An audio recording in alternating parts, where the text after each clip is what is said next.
It's always been hard for me to remember what I've learned once time passes. So I looked for a simple way to reflect on the lessons I've gathered. And that's why for the fourth year in a row, I'm recording this yearly reflection episode. So expect to learn about 27 lessons that have improved my personal and professional life in 2024. And by the way, if you're new here to this podcast, I'm Nicola Flückiger, a 26-year-old startup entrepreneur, and here I share the many mistakes and lessons I'm learning along the way. Expect episodes about high performance and business. So please share and enjoy. Lesson number 1. Knowing what career to pursue doesn't happen coincidentally. So for many years, I didn't really know what kind of direction should I go towards or what career should I pursue.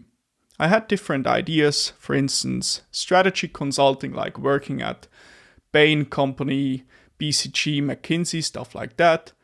Or on the other side, climbing up the corporate ladder or starting even a business. So I had different ideas and I got a lot of valuable advice from my mentors, but I still wasn't really sure in where I should go, what career is the right career for me personally.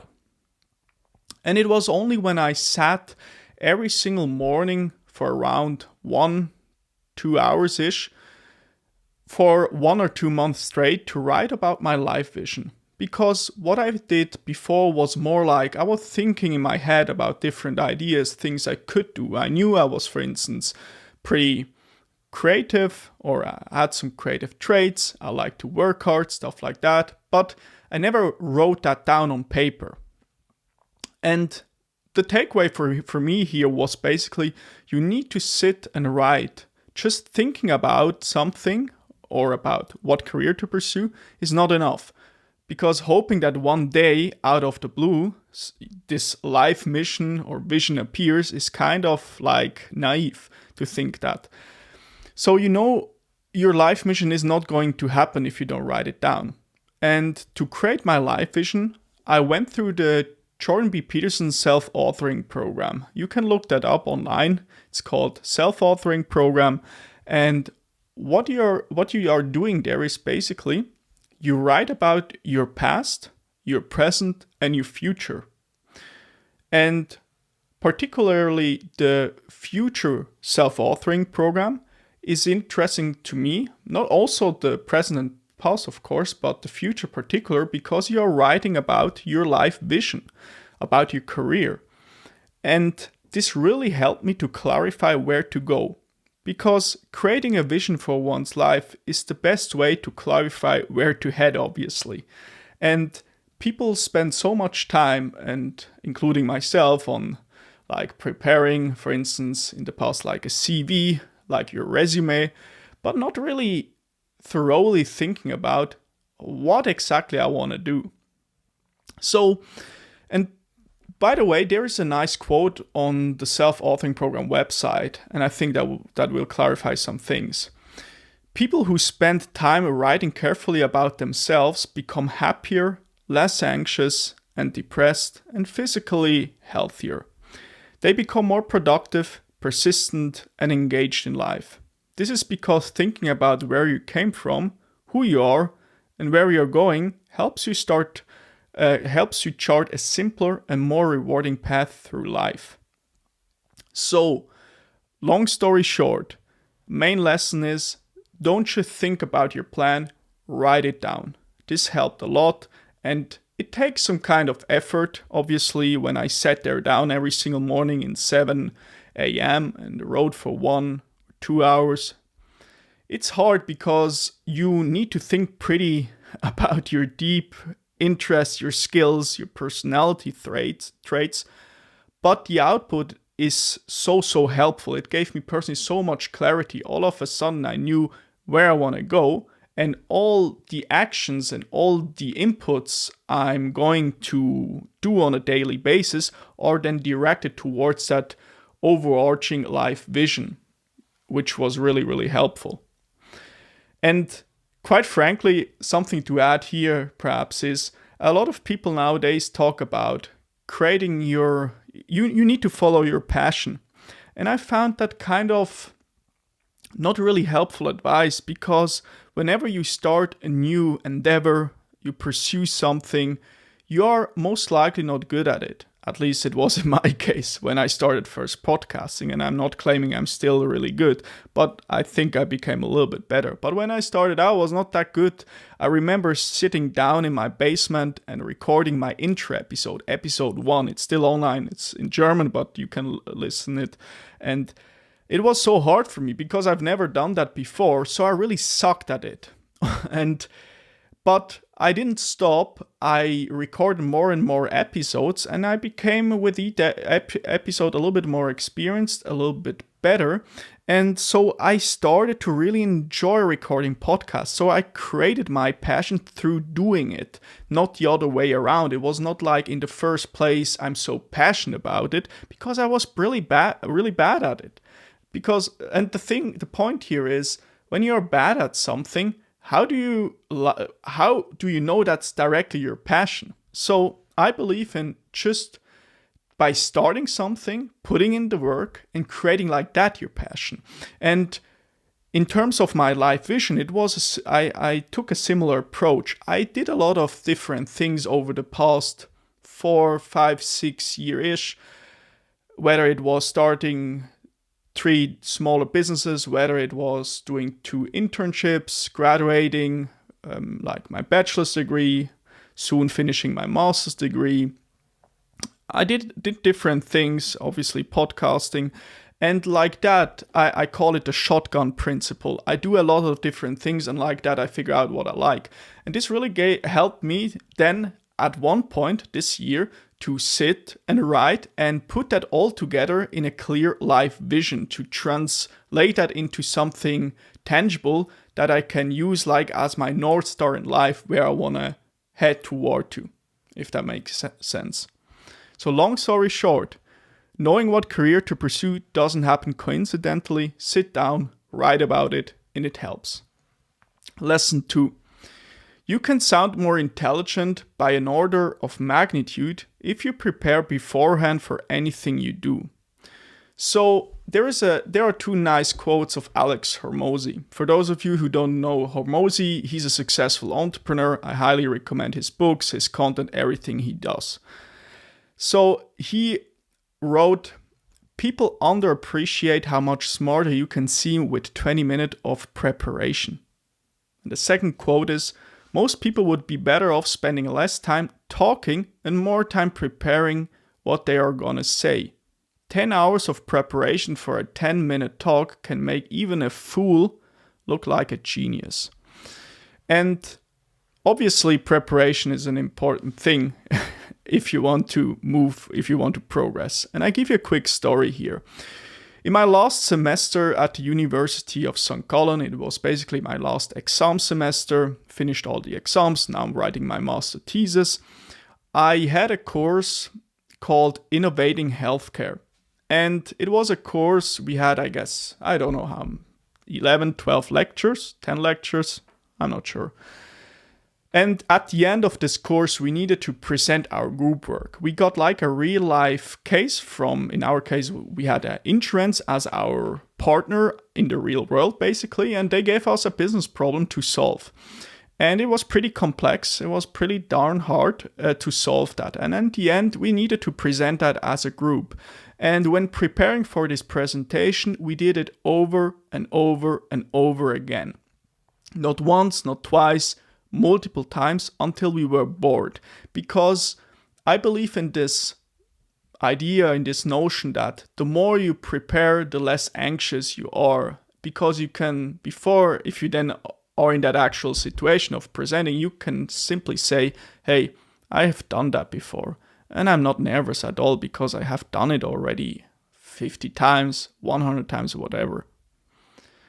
So, and the point what I'm making here is you need to prepare utterly hard to decrease the anxiety, and all of a sudden it will be way smoother if you then present. A second story. So I wrote in the beginning, I guess it was in March, an email to my now mentor Sylvan. By the way, the entire story I shared in my last episode. But basically what I did, I sent a pretty long email with the key question of, hey, do you have something where I can work or something I can support you with, a project, maybe you know a business where I can work, whatever, an opportunity. And this email, which I sent to Sylvan, my nowadays mentor, was a pretty long, a pretty high effort email. I want to provide as much value as possible. So I put in a lot of preparation. I took a lot of hours. It was not that much, but it was a little bit more, definitely. No, it was a little bit more. I put quite some time into that email, and I tried to write the best email I've ever written. So a lot of preparation. And the output was pretty cool because he gave me this opportunity to join Swisspreneur, which is a non-profit organization for entrepreneurship. And he also gave me this opportunity to start a software company. He assembled a team, and now we are doing that. Point what I'm making here simply. If you know something, if you put in a lot of inputs, a lot of work, and on the flip side, you can get really a nice output. That's the point what I'm making here. And especially if you know that if you prepare a little bit more, the output could be so valuable, why not spend a little bit more time preparing? And I'm simply talking to myself here, by the way. So long story short, you can sound so much more intelligent by an order of magnitude if you prepare beforehand for anything you do. Whether it's a meeting, like in the past I didn't do that much, but since roughly 2-3 years maybe, I really pay careful attention. When I have a meeting, I want to be prepared perfectly well. Like, I better take 30 minutes up front or even an hour to be as efficiently and quickly as possible in the meeting itself. Because I had so many crap meetings where we sat there, nobody were prepared, and I was thinking, why we are here? We are wasting everybody's time, and especially in a corporate setting. Think like if somebody's like their salary is 200K a year and they sit there for 1 hour in a meeting, you can make a calculation, see how much money that is. And especially if, 5 or even 10 people are in a meeting room, this is quite a bunch of money that goes into that. All right. So preparation is the main thing here. That was lesson 2. Lesson 3. You did a great job, and now let's do it again, but better. So before I share with you when we were presenting for this course called Innovating Healthcare for this presentation.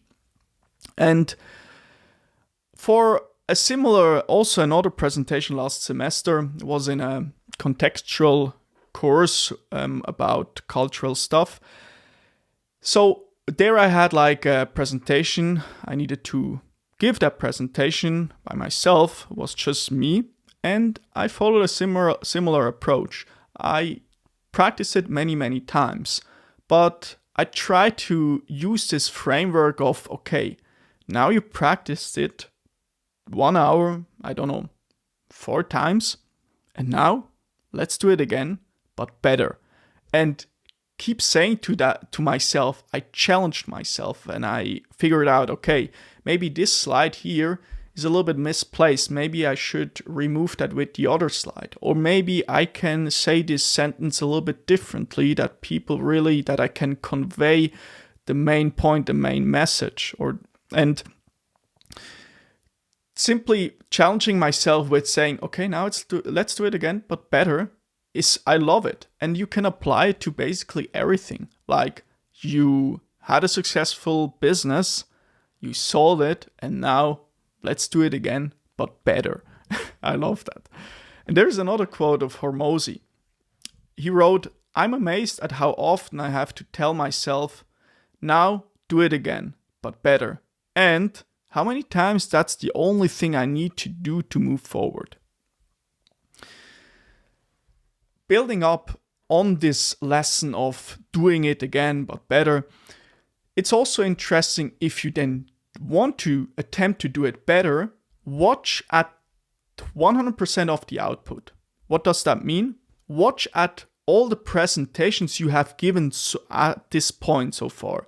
Like, okay, I practice it now 20 times, and twice I was really, really good. Or let's say 5 times I thought I nailed the presentation. So, and then you look at the best output and see what have you done there differently. Maybe before starting presenting, you took a sip of water to calm your throat. The second thing was you opened the window up front to let a little bit air inside and breathe fresh air, because this increases your capacity of thinking good. And then during the presentation, you had eye contact with the people, or when presenting with the chairs in that room, whatever, you get the gist. So you look at the action that led to this output. And to give you a little bit more practical example is when you have, I obviously published a lot of content on my Instagram when I was doing my ADHD coaching business, published, I don't know how much, 5,000 content pieces, feed posts and story posts, quite a lot, maybe even more, I don't know. Point is, that is 100% of the output. So those, let's say 5,000-ish episodes. And then I look at the top 10% of high performing content pieces I published. And then I see what I've done there differently compared to, as opposed to the low performing content pieces. And then based on that, I do more of this. So and the same with my podcasts as well. I look at the best performing podcast, what I've done there differently, and I do more of that thing. The same you can apply to if you have a date with your partner. You look at the best dates, the best dates in the given year. So you had maybe 10 dates. And the best ones were, for instance, where you bought flowers and you went to the cinema or you had a nice dinner. And then you look at this and you do more of that. And you can apply that also to working out. What were my best workouts? Okay, maybe I was well hydrated up front. During the workout, I simply didn't listen to anything, no music, no podcast, because I was then single focused. I really could feel my muscles, whatever. And then you just focus on those main activities you did in that instance to have more, let's say, those 10% outputs, those high performing things that occur when you focus on the best stuff in those situations, if that makes sense. So that was lesson 3. You did a great job, and now let's do it again, but better. Lesson 4. Focus on high priority tasks and discard the rest.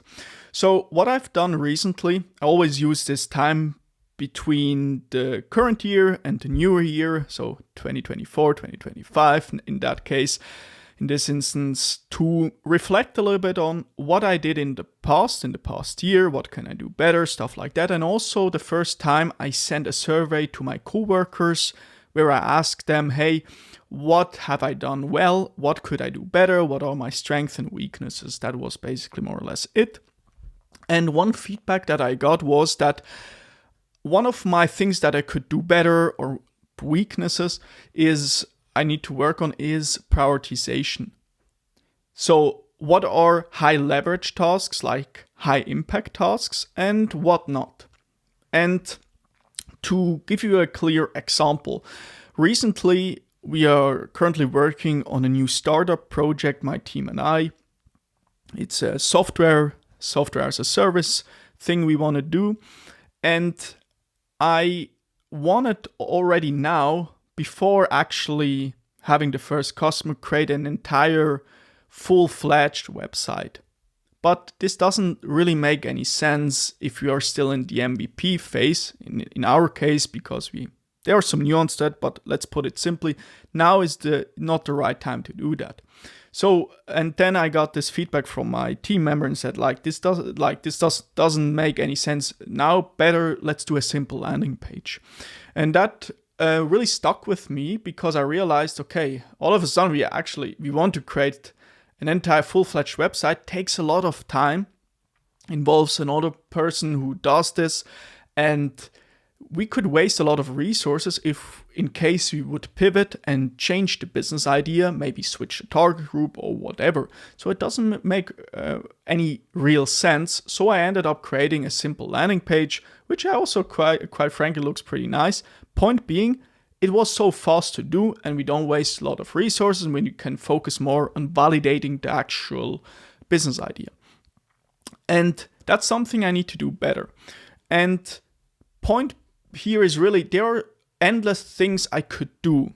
Obviously, if you are doing a startup, there are so many different things you could do, whether it's talking to your potential customers, lead generation, content creation, building the actual product, improving, whatever, creating the MVP.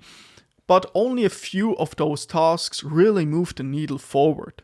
And in our case, for instance, is currently we are searching for a co-development partner, basically a company that wants to create together with us this software. So this partner has the expert knowledge, and we work closely together with that company. And for that, we need to do a lot of outreaches. So we need to contact potential companies that want to work or collaborate together with us. That's the main thing. Everything else is currently a distraction, because this will validate whether our idea does actually make sense or not. If somebody invests in us, spends time with us, this is a good proof of concept, a good validation point that this actually makes any sense. But I could also do so many different things. I could onboard more partners. I could, advisors, I wanted to say advisors. I could improve the website, which doesn't have any impact at all. So there are so many things I could do, but are not really high priority tasks. And it was, I guess, back in 2021, I can't remember, maybe in 22, I'm not sure, but I came across this strategy of prioritization by Warren Buffett. He calls it, or it was called the two-list strategy, which is about having clear focus and priorities. This strategy works like that. Write down 25 goals you want to achieve. It can also be tasks or whatever. Then pick the top 5 that matter most. And these 5 are your most must-do priorities, and the other 20 become distractions to avoid completely. And by focusing only on your top 5, you ensure your time and energy go toward what truly matters instead of being spread too thin. Point being here, it doesn't really matter if it's 25 or less. Point being is, you have a lot of different tasks you could do, and you just focus on few of those. In my case, it's just finding this co-development partner that will help us to build this our software together with. And everything else is a distraction. And that really helped me to be more ruthlessly to simply cut out stuff that is crap and not high leverage. I hope that makes any sense. So lesson 4, focus on high priority tasks and discard the rest. Lesson 5, challenge the status quo always. So quick story here. Last semester I had a course. I will not say exactly what topic because it could trigger some bad emotions in some people, presumably. Point being is that there was a course, and I wasn't really sure if I should attend this course in the first place, but it was kind of convenient because it was a 6 credit point course, so quite cool. I had 2 in 1. I didn't need to attend 2 courses of 3 credit points, so I got 6 in one sitting basically. And when I attended the first lecture, it was kind of uncomfortable, but I told myself, hey, let's stick to it and see what happens. And I was really confronted with different beliefs, different ideas, things I, in the first place, wasn't really, I wouldn't really agree with that. But it really helped because I confronted myself with a topic that is on the other spectrum maybe, or something completely different that I used to think or I thought is the thing. And so the main thing is what I did was I confronted myself with topics I really didn't like, or it was completely contrary to my worldview. And it turned out to be a really good thing because I started really to enjoy this course. The professor she was really cool, really liked her, and I went all in. I tried to do the best possible, put in the best possible effort to write a good exam, to write a good paper, to do a good presentation, all that good stuff. And all of a sudden, it was a great course actually, and it was cool to challenge myself. And although some biases I had about this topic were confirmed, it doesn't really matter. I was open to it, and I learned about a completely new topic that I never really had thought a lot about it. Or I had some thoughts about it, and now I know more. Yeah. So, and the main point I'm trying to make here is really, you challenge the status quo. You do your own analysis. You come up with your own conclusion about the world. You think for yourself, which is so crucial. And I'm again talking to myself. I'm not saying do whatever what works for you, just speaking to myself. And there is a beautiful quote of Jordan B. Peterson, which he wrote in his book 12 Rules for Life, An Antidote to Chaos. Ideologies are substitutes for true knowledge, and ideologues are always dangerous when they come to power, because a simple-minded, I know it all approach is no match for the complexity of existence. So the point, I think, or what I understood reading this, is simply, if you have a worldview where an ideology or something that you think gives the answer to everything in your life, so you think X and therefore X, Y, Z or ABC needs to be like this, it's a pretty single-minded approach. However, if you live according to core values and principles, you can always base your actions and behavior on that, and not based on a set of rules that should be the right thing.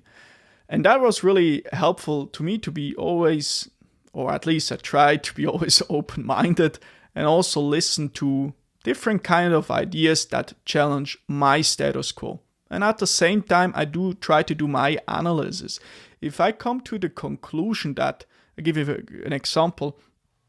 If I came to the conclusion that, why should I own so many clothes? I had so many clothes in the past that I was overwhelmed with, so many crap. And what I started to do is I got rid of, I guess, 80% of my wardrobe. And now I wear mostly black and a pretty simple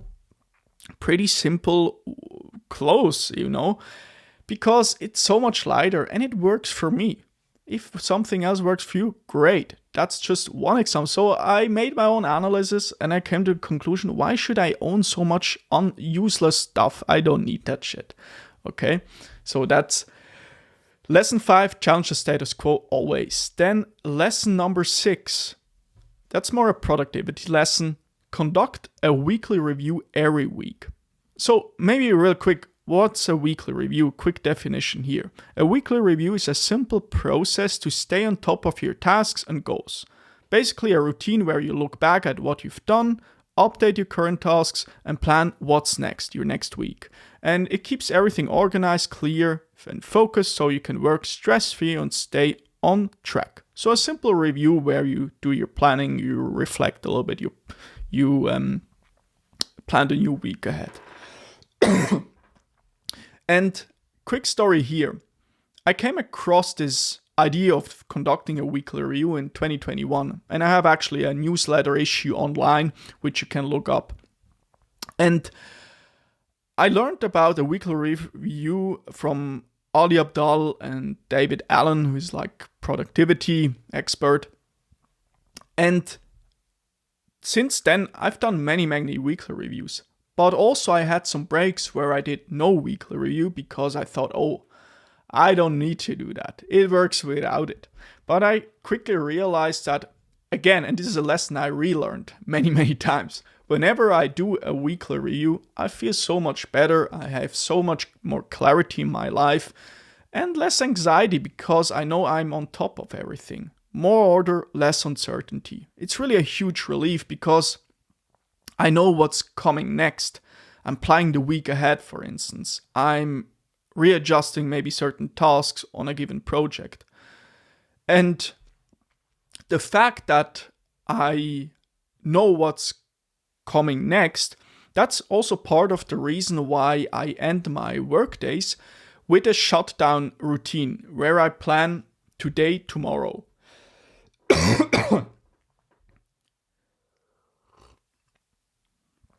Excuse me. So this is also part of the reason why I, as I said, end my days with a shutdown routine. And in that shutdown routine, I simply plan my next day, that I know exactly how I can pick up again work the next day.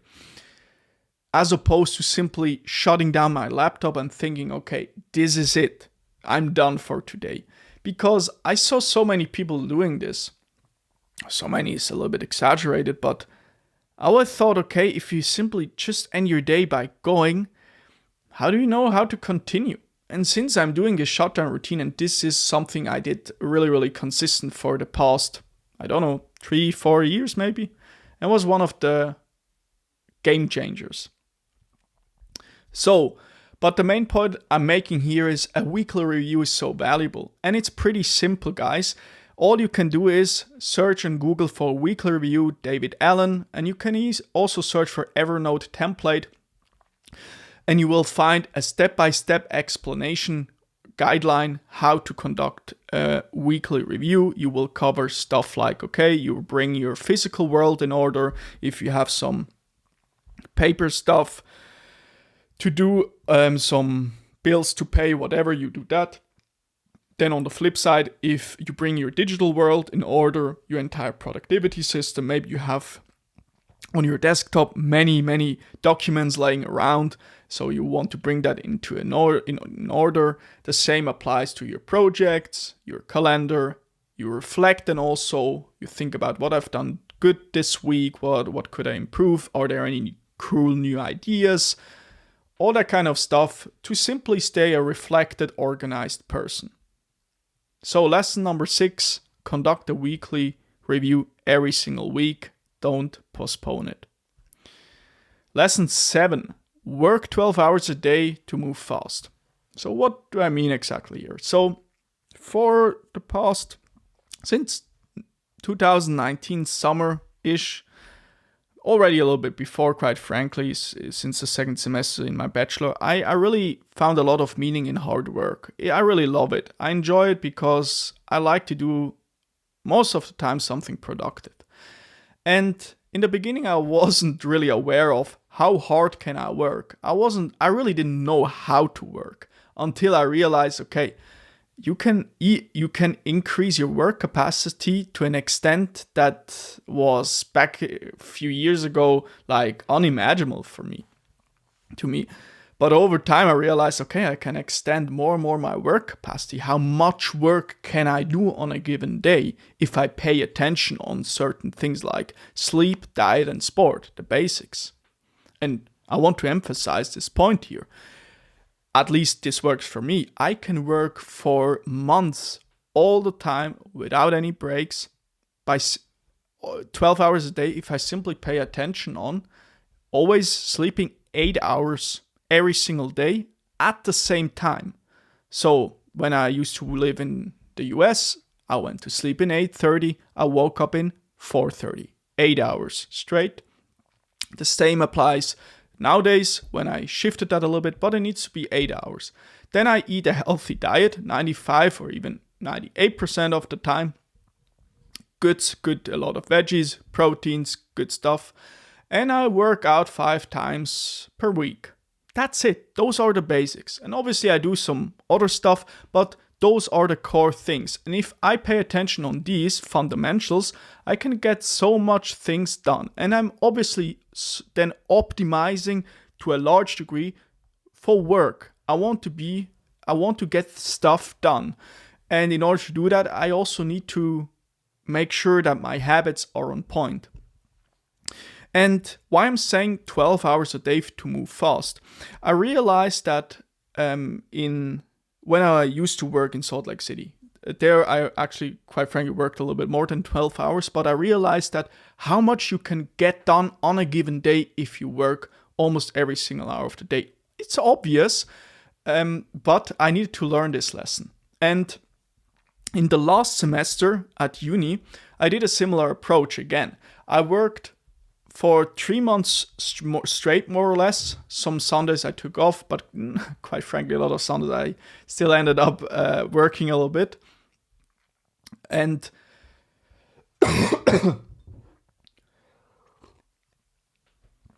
so in the third semester then, I worked, like I said, three months straight, and it was a great thing to do because I was so focused and my marks were pretty good. The first time in my entire university career, I achieved 3 6s in one semester. Actually, I think I had never before had a 6. It was pretty close to a 6, 5.9 or something like that.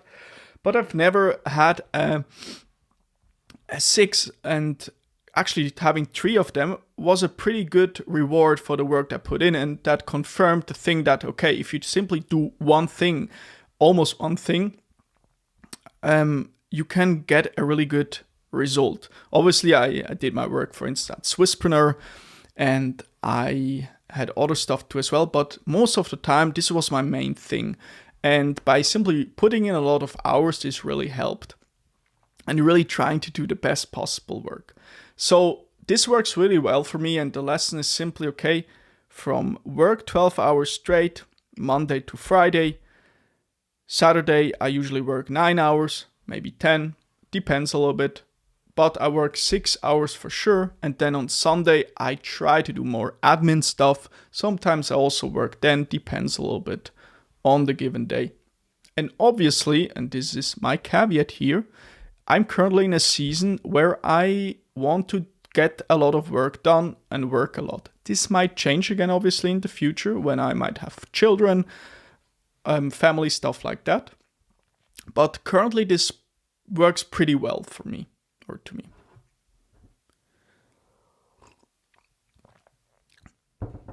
Lesson 8. Your reaction to internal or external stimuli is always a choice. So, quick story here. Last semester I had group work together with a team that was, quite frankly, and I'm not saying that to speak bad about them, not at all, it's just the fact they didn't do a lot of work. And obviously I knew at the University of St. Gallen you need to put in quite a lot of work to achieve a good mark in group work, obviously. And I had 2 choices. I could say either, okay, those folks, they don't know how to work, they do nothing, I need to do all the work, I hate that, my life is bad, I could complain, blah, blah, blah. However, I choose to simply say, okay, this is a cool challenge to see, can I get an entire group work done? Like, can I get the entire work of a group project done by myself? Obviously, they also did few things, but most of it I did. And this was my challenge. And I thought, okay, this is a great way how to grow and improve. And that's what I ended up happening. I put in the work, a lot of hours, and I did the group work more or less. And obviously, as I said, they also did few stuff. So also all good with them. But that was a good lesson to me, and it helped to simply be aware of, okay, I can always choose my reaction to something like that. And there's a beautiful quote of Viktor E. Frankl. He wrote the wonderful book, Man's Search for Meaning. From my perspective, one of the best books ever written. I'm currently rereading it for the 2nd or 3rd time. It's one of the best books from my perspective. And he wrote something like, I'm not sure if he wrote in this book or said somewhere, but he said, or the quote is, between stimulus and response, there is a space. In that space is our power to choose our response. In our response lies our growth and our freedom. So what does that mean? I could, in that instance, before in this story, I could either complain or I can see it as a challenge. And quite frankly, I see it as pretty hard, but I trained myself over the past years to really, I trained my brain constantly to see difficult situation as a gift to be grateful for and not complaining. And obviously this doesn't always happen, but most of the time. And it's now there's a pretty good feeling to simply see, looking at something and see it as something, hey, actually I'm grateful for that. I could complain, but hey, actually it's cool. Like this gym is, I could say, this gym is so crowded, I hate training there. Or I could say, hey, I'm here and at least I have a gym and I can test a little bit my level of stoic, how good I'm at being a stoic. Let's put it like that. Like to simply look at people, and that's okay. There are a lot of people, and accept simply that fact. So, and then the consequence of this, let's say, choice is that I'm way calmer and more mindful, and I can enjoy more the moment. Yeah, if that makes any sense. So that was lesson 8. Your reaction to internal and external stimuli is always a choice. Lesson 9. Do it right, no half measures. So this is something I've learned at the University of St. Gallen, which is a business school. And I had different classes, different courses, and I learned that from some of my fellow students. I looked at them and they were really like, they tried to do the best. They attended every lecture. They had Q&A sessions with the professor. They asked for feedback. They raised their hand in class. They prepared for the class, all that good stuff. Quite frankly, I also did that, but they showed me how much more I could do. And I ended up, what I simply did was I tried to do literally the best, be the best possible student in a given course. I had, for instance, a course, it was called Family Business in the last semester at uni. And I tried to do everything what I could. Like I prepared for every lecture. I did always the homework. I raised my hand during the lecture. I asked for feedback. I scheduled a feedback session. I tried to add value and have a nice chat with the lecturer, not to be like a slimy idiot, not that, just like being a fucking human being, basically, like having a friendly conversation, which is totally fine. I tried to optimize every single thing that I could do to get the best mark.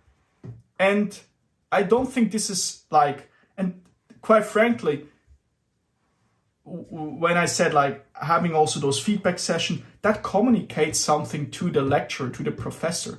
It shows that you actually care about the course. I think that's a good thing. And it doesn't matter what kind of intentions you have. Fuck intentions. All that matters is behavior. Why I'm saying that, nowadays a lot of people say like, yeah, but his intentions was XYZ. Fair enough, but it doesn't really matter if the behavior, the action that occurred were good, you know? Somebody can be a really bad person inside themselves. They have pretty bad intentions. However, if they do good for the world, it doesn't really matter what their intentions were in the first place. Okay? So, coming back on the thing with like doing it right and no half measures. So I had this uni course and I tried to optimize everything, and the result was also cool. I got the maximum mark. It was, I don't know, in the US it's a A+, it's a 6. But it was simply because I tried to optimize everything. This is not rocket science. Everybody can do that. It's just like, are you willing to say no to a lot of other things like going out and stuff like that and spend more time on that particular thing? This is what I did. I committed fully, be proactive, I raise my hand during the lecture, I got things done. This is more or less it. And I really love this quote of JBP. He wrote something like, if you work as hard as you can on one thing, you will change. You will start to also become one thing instead of the clamoring multitude you once were. Work as hard as you possibly can on at least one thing and see what happens. Work as hard as you possibly can on at least one thing and see what happens. This is one lesson, one rule for my life I really, really love. And I also try to apply to the different courses to always do a little bit more. Because going from 0 to 80% quality on any given project is doable. It takes some effort, but it's doable. However, if you want to go for the maximum output, the maximum quality, the best possible work, those remaining 20%, there is so much work, more work to do to achieve them. And that's again the Pareto, the 80-20 rule, like in real life.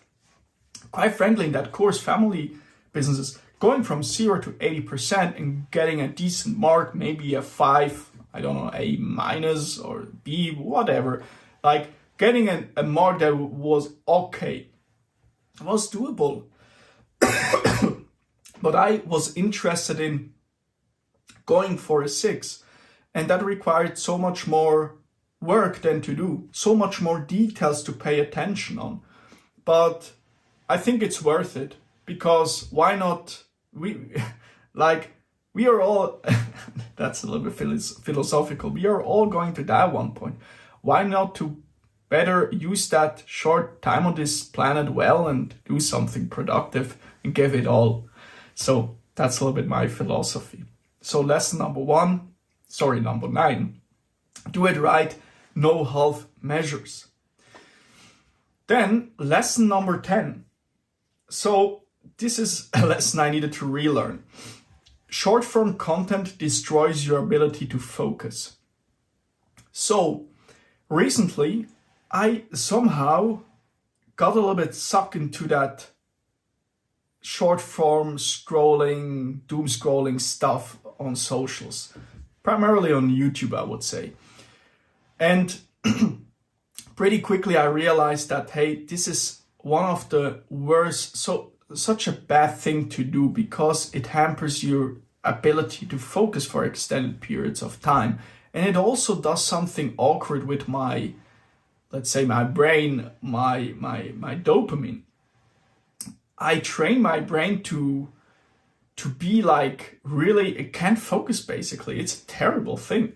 And it's something I relearned.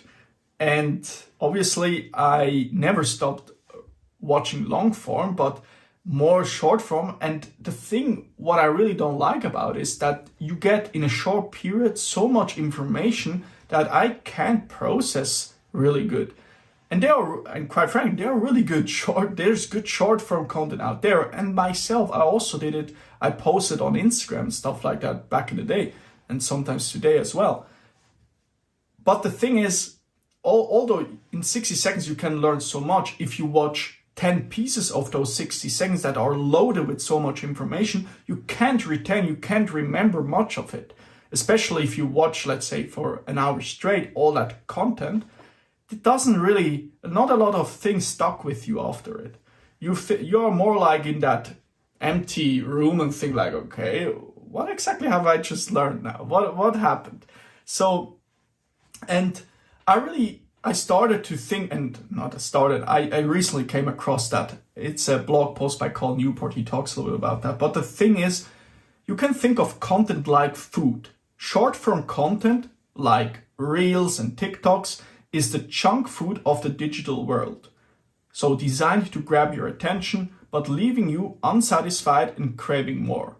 However, on the flip side, long form content like podcasts, books, or in-depth YouTube videos that are pretty long is like a whole unprocessed food. It takes more time to consume, but nourishes your mind and leaves you with the lasting value. In other words, the challenge is the information overload and not retaining any information. However, the solution is then long-form content like books, podcasts, long-form YouTube videos. And I really love this analogy of processed food, junk food, or whole food, unprocessed food. It's the same thing. And in that regard, I highly recommend the book Deep Work by Cal Newport. One of the best books, one of the best, it was a good book, let's put it like that, about focus and why to live a deep life and work more in focused, concentrated session throughout the day. Love that book. So a lesson I needed to relearn is short form content is just crap for your ability to focus. Lesson 11, praise specifically, criticize generally. So I recently had an instance with one of my co-workers, and something I really loved about his approach is I did a mistake and we had like a group meeting and he didn't point his finger at me. He criticized generally. And I really liked that approach because obviously I knew that I did that mistake. I needed to improve. And I said that, hey, I need to do that better, obviously. But it was a great way to not make somebody really feel bad. And I will really, moving forward, I really want to focus to use this rule of praising specifically, criticize generally. So whenever somebody does something well, I praise specifically, hey, you did a good thing. That was fantastic. Do more of that. And criticizing in a group setting generally. And obviously this is a great way to, I think, to manage people, especially in business, to be a good leader. And there is a cool something that I've read of Warren Buffett. I guess he wrote something like, praise by name, criticize by category. It's fantastic. It's a fantastic way to approach people management and the art of giving feedback. So again, you praise by name, like you did a great job, and you criticize by category or generally. And he often says something like this. And I'm not, quite frankly, I'm not sure who exactly wrote this quote. So this is my caveat here, but I really like it. If you want to encourage someone to do more of something good, make a point of noticing it when they do it and let them know specifically what they did well. By reinforcing what's valuable, you increase the likelihood of seeing more of it around you. I guess maybe it's of Peterson or Warren, I'm not really sure. However, the point being that if you see something that is really, really good, say it out loud, and you will get more of it because people get reinforced for this behavior. However, and criticizing generally, as I said, and one of my mentors, for instance, he's really, really good at this. Whenever he sees something that somebody did well, he says, hey, you did here a great job. Because people need to know that. Some people don't give a shit about that, but I would say the majority of people out there, they need this positive reinforcement. They need this, let's put it, reward, and they will do more of it. And I saw that sometimes, especially, let's say in Switzerland, sometimes it depends a little bit in what kind of groups of people you have contact with. Let's put it like that. I would say, especially in a little bit more conservative context, sometimes there is a little bit this hesitation of praising people. I'm not saying also progressive environment can be the same, quite frankly. Point being that if you think something that somebody did well, say it. And I'm talking to myself here and give you, not only in the work setting, I give you an example. In the gym, what I started to do, and I learned that from the American folks, like if somebody's wearing a cool t-shirt, I recently saw one guy who wore a Gold's Gym training shirt, and I told him, hey, cool t-shirt, man. Where did you buy that t-shirt or this, whatever thing there, what he was wearing? And then we had a short conversation. And whenever I do that, or I ask somebody for something and I praise them, people are really happy about it. And I have a nice conversation. That's beautiful. Why not doing more of that? So, lesson here, 11, praise specifically, criticize generally. Lesson 12, List all the things that you are not willing to give up for the dreams that you have. And that is what the person who will win and beat you is willing to give up. This is a quote of Alex Hormozi again. So I used to live in the US in Salt Lake City roughly 6 months last year, and from August till February this year. And sometimes and there I worked quite a lot. I had the internship there and I had my own coaching business. And I worked crazy long hours. And sometimes I ask myself, especially when I was sitting there on Sundays at my desk, is this sacrifice worth it? And then I always try to remember myself of this quote, like in the end, the person who moves the fastest just says no to most things. So that means night out with the boys, binging Netflix, binging entertainment YouTube videos, drinking, partying, all that stuff you say no to say, in order to say yes to the main thing. This is what I try to do and what I did for that time, and also nowadays for the most of the time.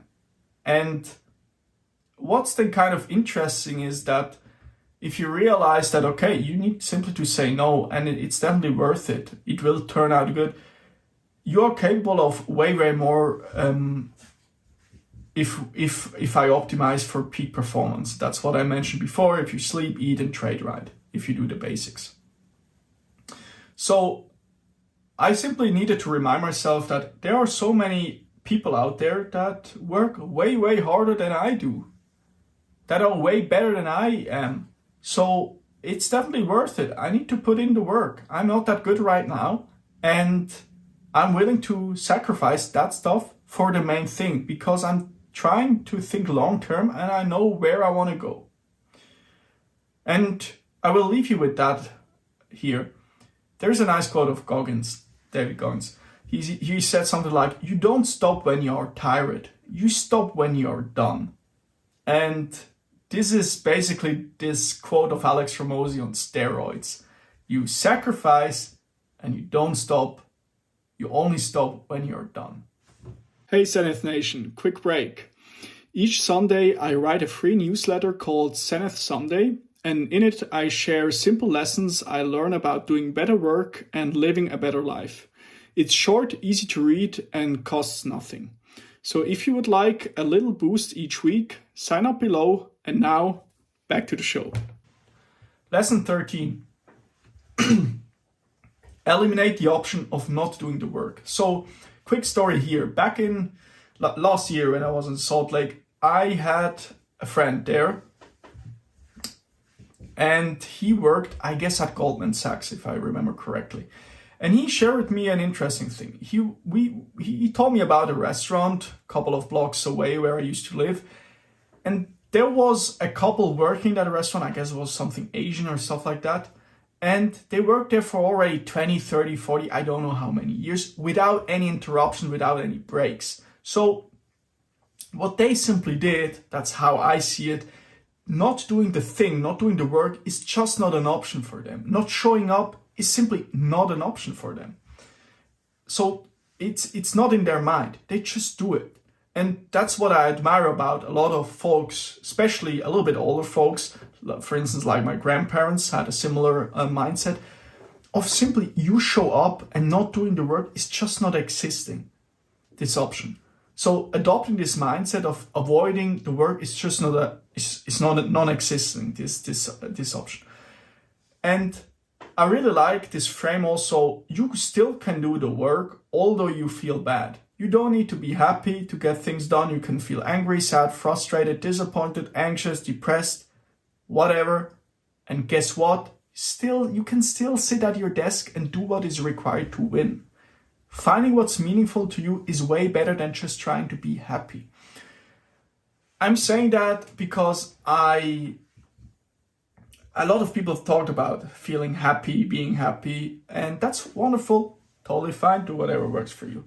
But I realized that being happy is like something not really reliable, because if I think I need to feel happy or motivated or whatever to get work done, I will not get anywhere. There are so many mornings where I think like, why the hell I need to wake up so early?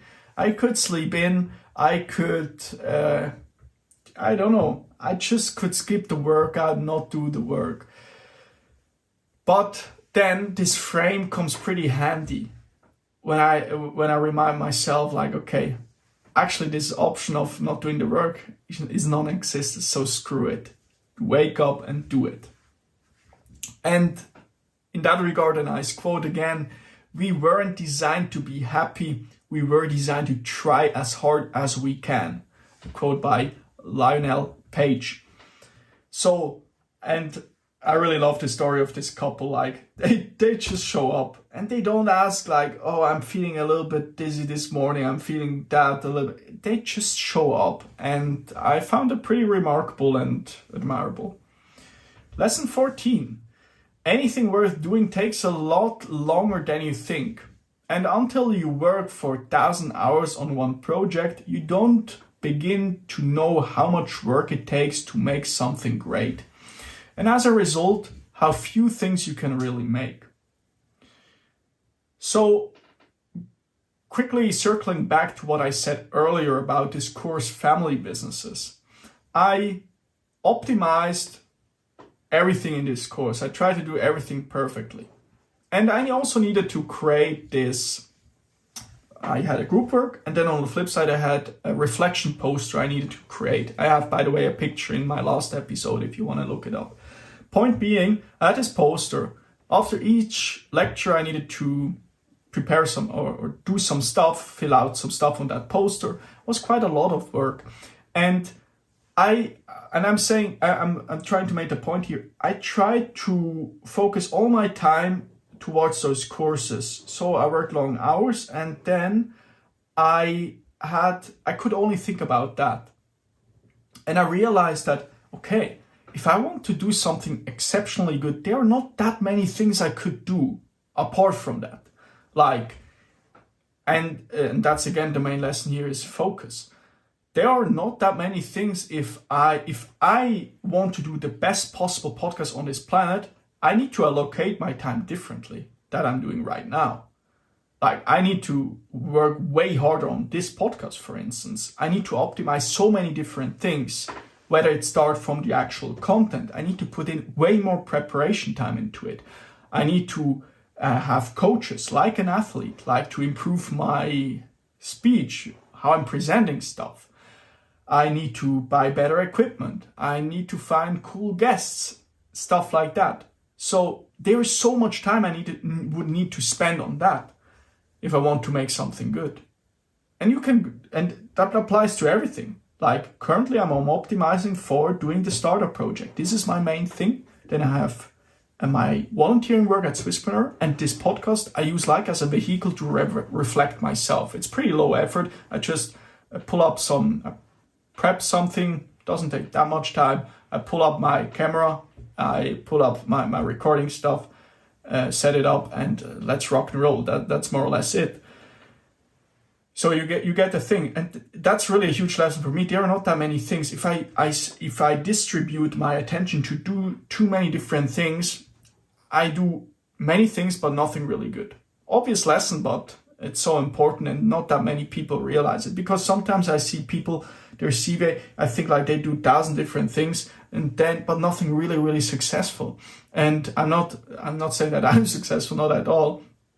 I have still a lot to learn and still a lot to do, but I think this is so helpful, because also it's interesting. Or if you do one thing at a, like for instance, when I did my ADHD coaching, and I started that in summer 2022, I had a short period before I started my master's degree where I just did that. It was so helpful, because all my thoughts, everything in my life was simply directed towards this was the main thing.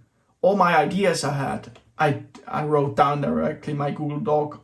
I wrote books about it, content, all that stuff was just about the topic of ADHD and productivity. And it was really helpful to me, because I knew exactly It's the main thing. Everything else, screw it, that's not important. And again, here the lesson also in terms of if you want to do something exceptionally good, going from 0 to 90% or 80% quality is easy, but going from 90 or 80 to 100% is fucking pain, basically. Yeah. So that was lesson 14. And the quote of Alex Hormozi: basically, anything worth doing takes a lot longer than you think. Lesson 15. Cut people out of your life fast. Sounds a little bit dramatic. It is. No, just kidding. I had a quick story here again. So last semester I had a group work. And I was working together with 4 other folks. And those folks were a little bit... I really fast realized those folks are basically more kind of drama and gossiping people. So speaking behind other people's back, and like I didn't felt really comfortable around them. And I also paid attention on nuances like how they speak and stuff like that. And I came to the conclusion, those are not the people I want to surround myself with, period. And what I did then is I cut them out of my life, but not in a way that was disrespectful, not at all. After we did this group work, because obviously we were like stuck together, we needed to achieve a good mark and stuff like that. So I tried to do a good work, be the best possible team member, stuff like that, always answer, do my work on time, actually earlier or even more or whatever. I tried to do a good job, let's put it like that. And then, after this group work was done, I wrote in the group chat, hey guys, wish you all the best for your future career or university and marks, whatever. I can't remember the exact message. Wish them all the best. Deleted this group chat, deleted their contact. Don't block them. I didn't block them, but I just deleted them because I knew those are not the people I want to surround myself, period. And that's okay. Because for a long period of time, I was always feeling bad when like I felt like those are not the people I want to surround myself. But it's totally okay. If I feel like those folks, they based on their behavior and actions are not really aligned with my values, then I don't want to spend time with you. And I don't mean that in a disrespectful way. For me personally, I don't want to spend time with you. And on the flip side, you don't want to spend time with me, most likely, perfectly fine, yeah? So, and there is a nice quote by novel Robbie Kant. He said something like, if you can't see yourself working with someone for life, don't work with them for a day. And another quote by Leila Hormozi, be fast to extend trust and even faster to take it back. So the first quote by Novel is simply like, hey, the first day, if you met someone and you see this person is not the person I want to make business with or work with, whatever, don't spend time with them. And I'm talking to myself again. And the second, what Leila Hormozi, the wife of Alex Hormozi, said was more like, if you have someone in your life, trust them fast, that's totally okay. But if their actions, if their behavior shows you that they're not really trustworthy, not really reliable or whatever, take it also fast back again. That's fine. And before I use this keyword drama people, this buzzword. And how do I define drama people? Drama people are people who attract problems. Like, maybe have some people in your life that you always think like they always have struggles and problems with other people. They are never really satisfied. They always complain. Those people, I'm running away. Please leave me in freedom. Please. What I'm saying here is just no drama people in my life. I'm really ruthless with that. I cut those people out pretty fast because it's just a waste of time. And Charlie Munger had a really beautiful quote. He said something like, it's just so useful dealing with people you can trust and getting all the others the hell out of your life. Wise people want to avoid other people who are just total rat poison. And there are a lot of them. And a nice question I like to ask myself when I deal with people is, does having this person in my life increases or decreases the likelihood that I will hit my goals? And if the answer is yes, perfectly fine. If no, that's not a good fit, and that's okay. And it's quite hard, and I'm quite frankly not always sticking to that because I sometimes find some excuses, but I try to get better at it and simply just having the people in my life that really, hey, they are good for me, but also important, I can add value to their life. So it's giving and taking. And some people sometimes talk about intuition and, on the flip side, evidence, actions, and behavior. Why I'm bringing this up? Sometimes people have struggles to cut out people out of their life, but their intuition tells them you should do that. And the point with intuition is sometimes it's kind of hard to measure. But on the flip side, what I found really easy to measure is evidence, actions, and behavior. And although my intuition rarely fools me, evidence, actions, and behavior is a more reliable indicator if someone should be in my life or not, and a good baseline for deciding who to surround myself with. So that's this clinch of intuition versus evidence. I think action is something that is so helpful because action behavior is the best predictor for future behavior in most cases. And there are some exceptions, people can change, but it's the point. I think that is a good indicator, and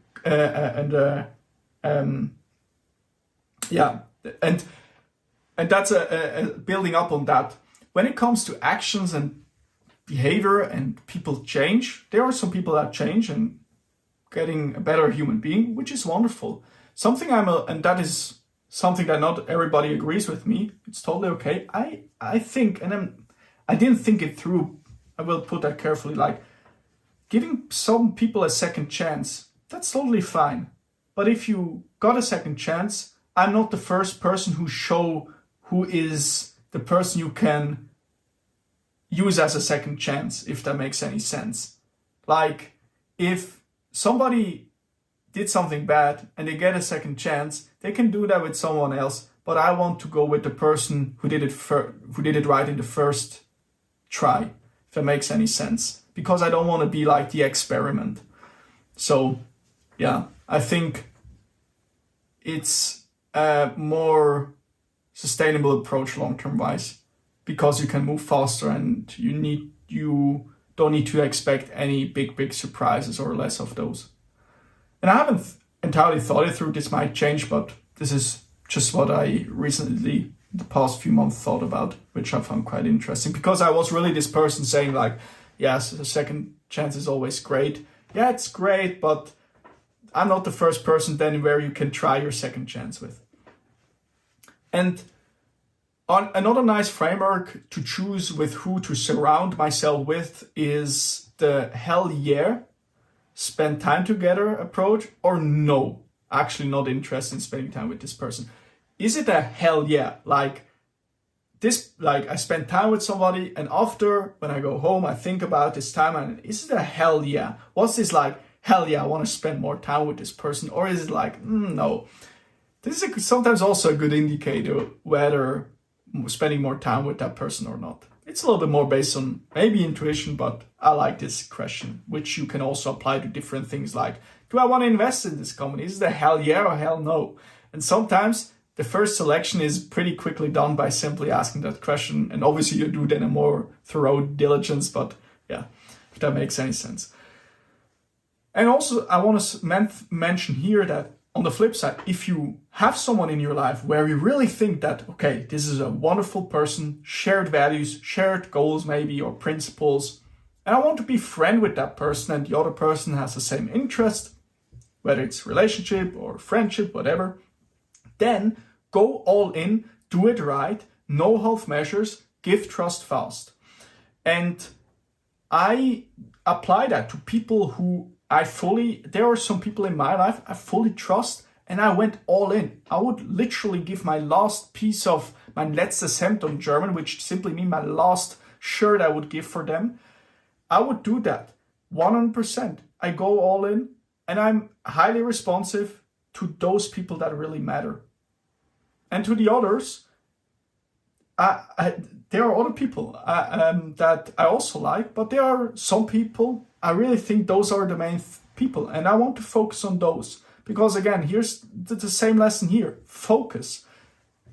Quality before quantity. And that doesn't mean you can have nice, let's say, shallow relationship with people, have a nice conversation. That's totally okay, for me personally.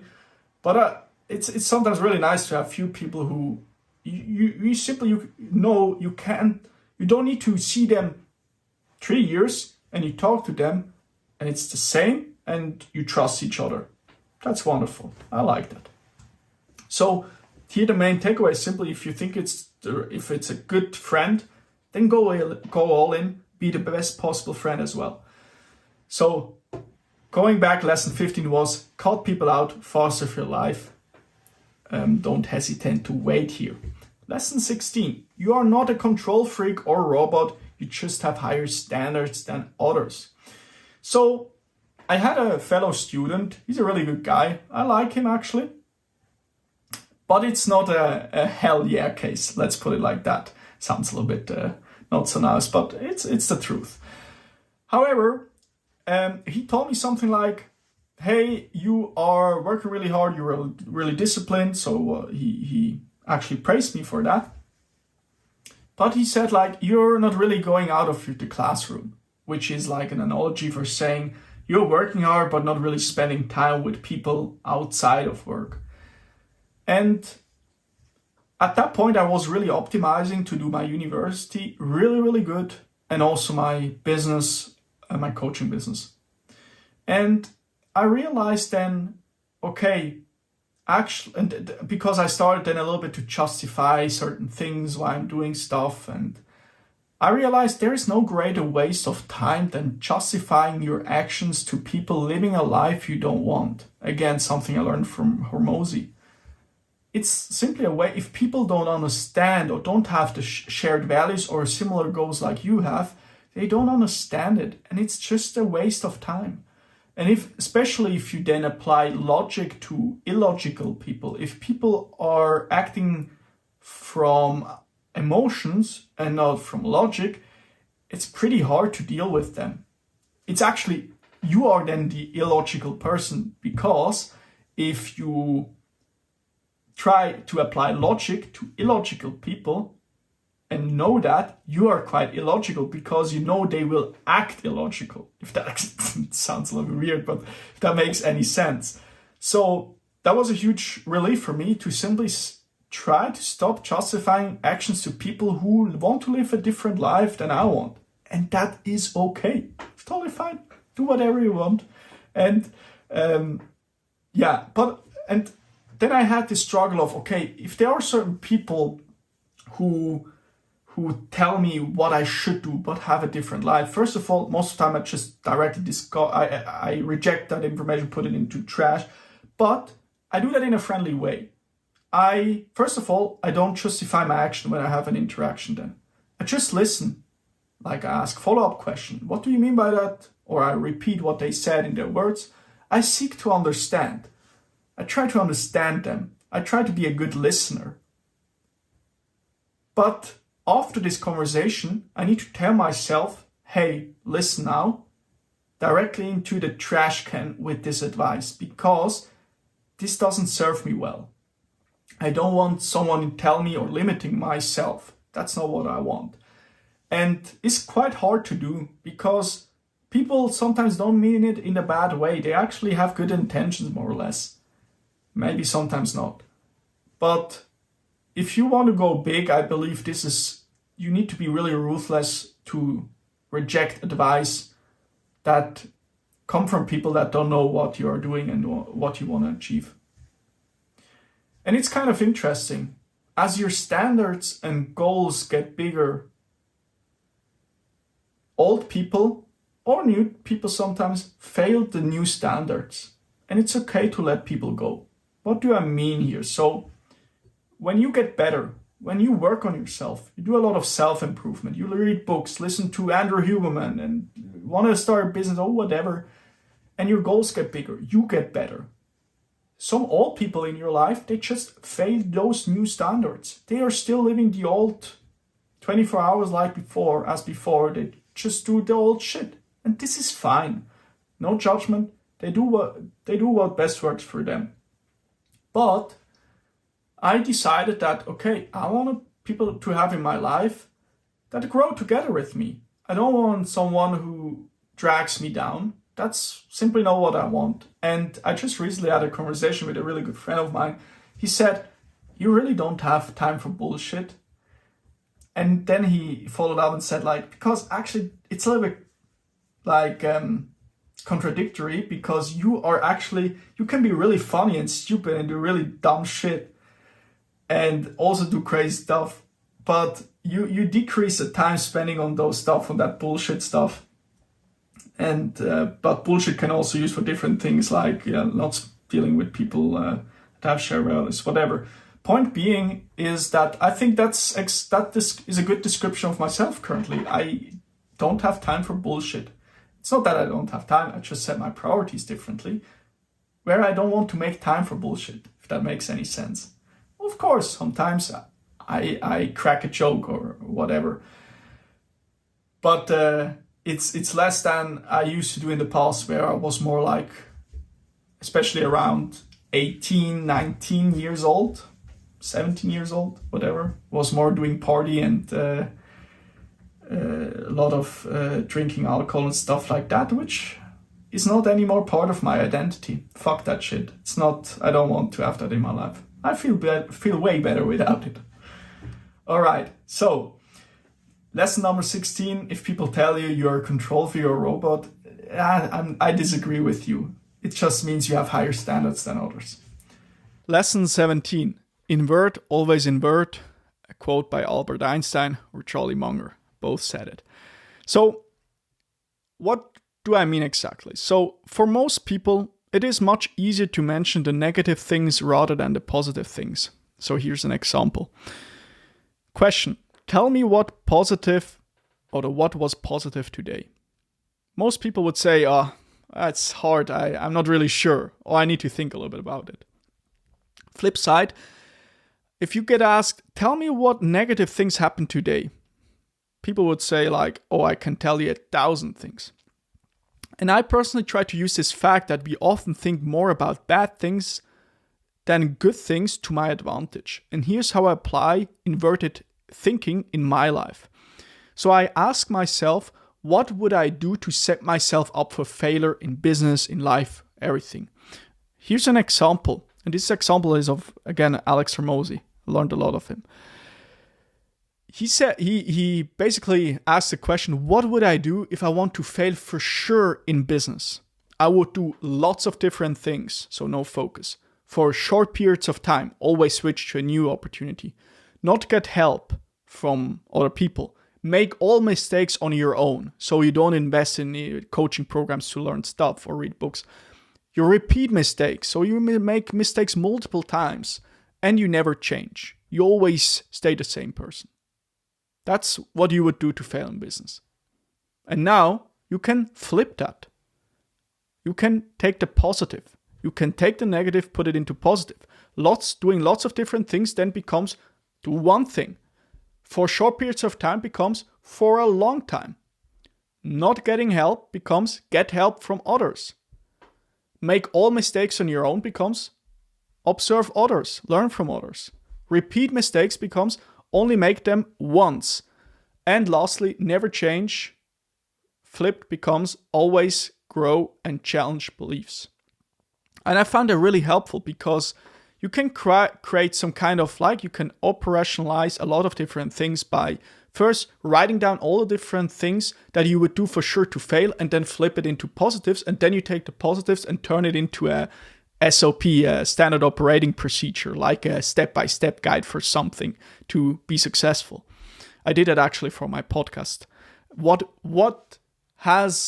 do I need to do in order to record a good podcast episode? And now how you can apply that, it's pretty simple. You ask yourself, what would I do to fail with certainty? And then you create this list, like what do I need to do? What would I do to fail with certainty in fitness? Then you make a not to-do list, like I would eat crappy food, I would never work out, I would binge watch Netflix in the evening and not working out, whatever. And then you turn those negatives into positives, and that creates your to-do list. And then keep it next to you and execute. And building up on that, it's also a great baseline for SOPs, what I mentioned before. It's like the foolproof actions, the step-by-step inputs you need to execute on to win. So that's like the next step then when you build up on this strategy of inverted thinking. You operationalize a lot of things what you do in your life. And you can apply that. What does it mean to record a good podcast or a bad podcast first, and then what does a good podcast does differently? Or what is a bad sales call? And then if you flip it, what is a good sales call? And then based on that, you can create like a list of different things. And whenever you have those kind of that particular activity you are doing it for, you watch this list and you do just that. And that's what I'm doing with this podcast. And that's why I think I got a little bit better. I'm still far from good, but like that I can improve a little bit, I believe. So the takeaway here is invert, always invert. It's easier for our brains to find problems than solutions. Use this to your advantage. Lesson 18. First, you need to work hard before you can work smart. Not the other way around. You need to get in the reps, spend time under the bar, then make an analysis of what you have learned and double down on the best strategies. So let's unpack that a little bit. Quick story. When I started my podcast project back in 2019, I didn't know how to work. And over the past years, I expanded my work capacity where I can work for months, 12 hours a day. And I got better and started to create system, obviously. The point I'm trying to make here is a lot of people tell you need to work smart. And fair enough, this is important. However, in order to work smart, first you need to work hard because you lack the skill, you lack leverage, you lack knowledge. But what you have is time and a lot of volume to do. And to break that down into an equation, let's imagine output. You have output here. And the equation is output equals leverage, which is another word for skills. Let's put it like that. Like the more skills you have, higher leverage, obviously. So let's understand leverage as skill times multiplied with volume. In other words, repetitions time. So you have on the one hand side leverage and you have volume. And if in the beginning you have pretty low leverage because you not yet have built up the skill for a particular thing. In my case, it was I didn't know how to record podcast episodes. However, I spent a lot of time on the right side of this equation, on volume, getting in the repetition, spending a lot of time recording those episodes, talking to people, interviewing people, and I become step by step a little bit better. And obviously, still a lot to improve. But like that, I really could operationalize what does it actually mean to create great output? What does it actually mean to work hard and to work smart? And I first needed to put in a lot of time, a lot of episodes. I have now 180 episodes online, and I still do so many mistakes. But I think like that, I built up a little bit of skill leverage, and now the output is a little bit better than before. And in the beginning, obviously, as said, the point what I'm making is, in the beginning, you can't work smart because you don't know how to do it. You need to work a lot that you figure out how you can work smart. I'll give you an example. When I started my coaching business in the beginning, I learned obviously a lot because I invested in another program that taught me how to build your coaching program, but I didn't know how business works. And as I've done it and did that for 2 years and now started a new business, first time a software business, I had already the baseline, the foundation already in place. I knew how to run a sales call with a proper script. I know now how to generate leads, how to do outreaches, how to contact people via email or via messenger conversation. I know how to conduct an onboarding call for the customer. I know how to ask for referrals or set up a referral program. Those are all so many sub skills that needed to be acquired, and that needed to be acquired in order to work smart, because now I can work way faster and I can put system in place that make me more efficient. And that is what I think a lot of people mean when they mean work smart, like work more efficient, put some SOPs, some lists in place that you can execute, that you go faster. But that only comes when you have done it a lot of time and know, okay, when I record a podcast, what does that actually mean? There are so many different steps associated with that. I need to write that down. In the first place, you don't know what to do exactly. You need to first learn that, and then you can focus more on the working smart thing. Okay. Long story short, you need to work hard before you can work smart, not the other way around. And quite frankly, here's a quick challenge for you, and also for me, quite frankly, more for me. There is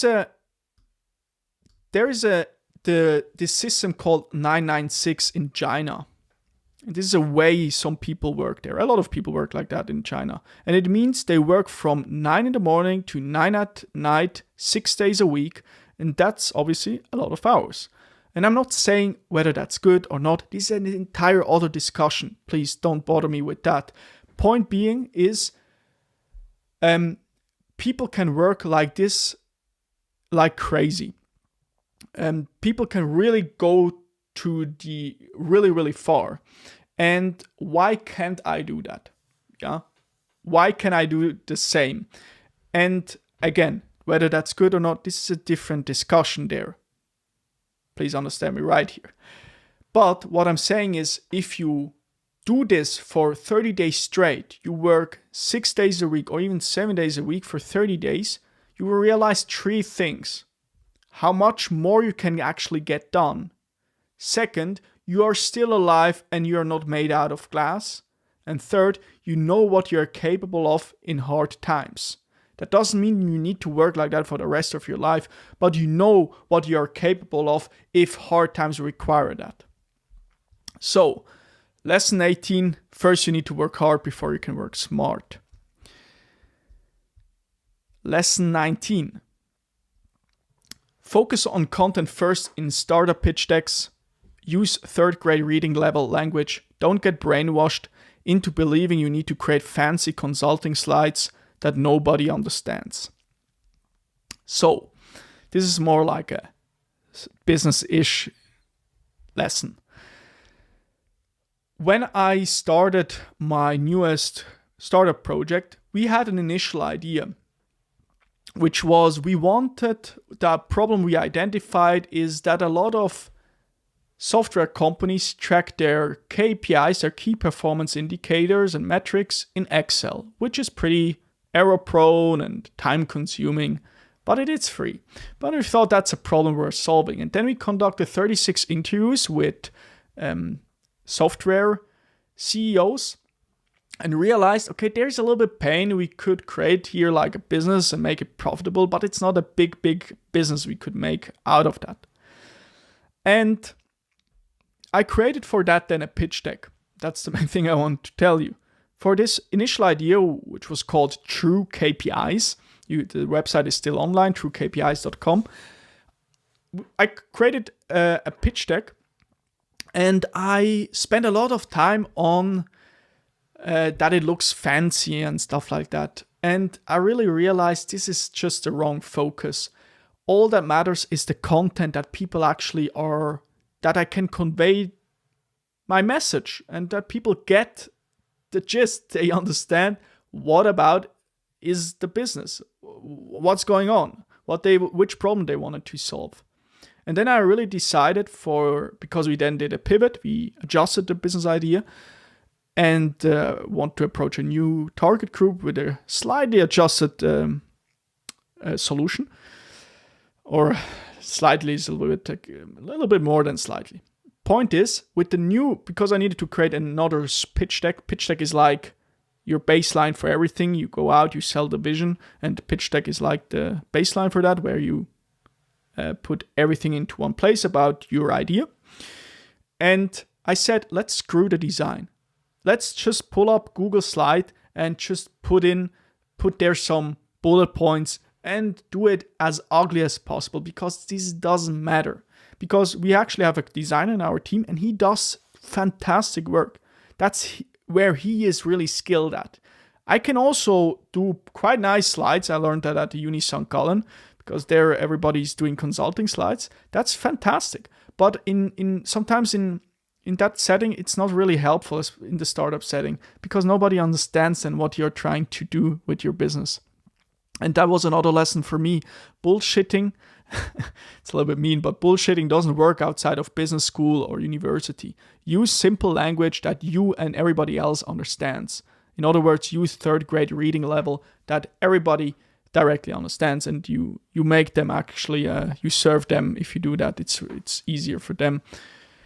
And I'm saying that because sometimes I saw people creating beautiful slides with a lot of text, and when I've read that, maybe it's just because I'm not that intelligent, I don't know, but I didn't get it, yeah?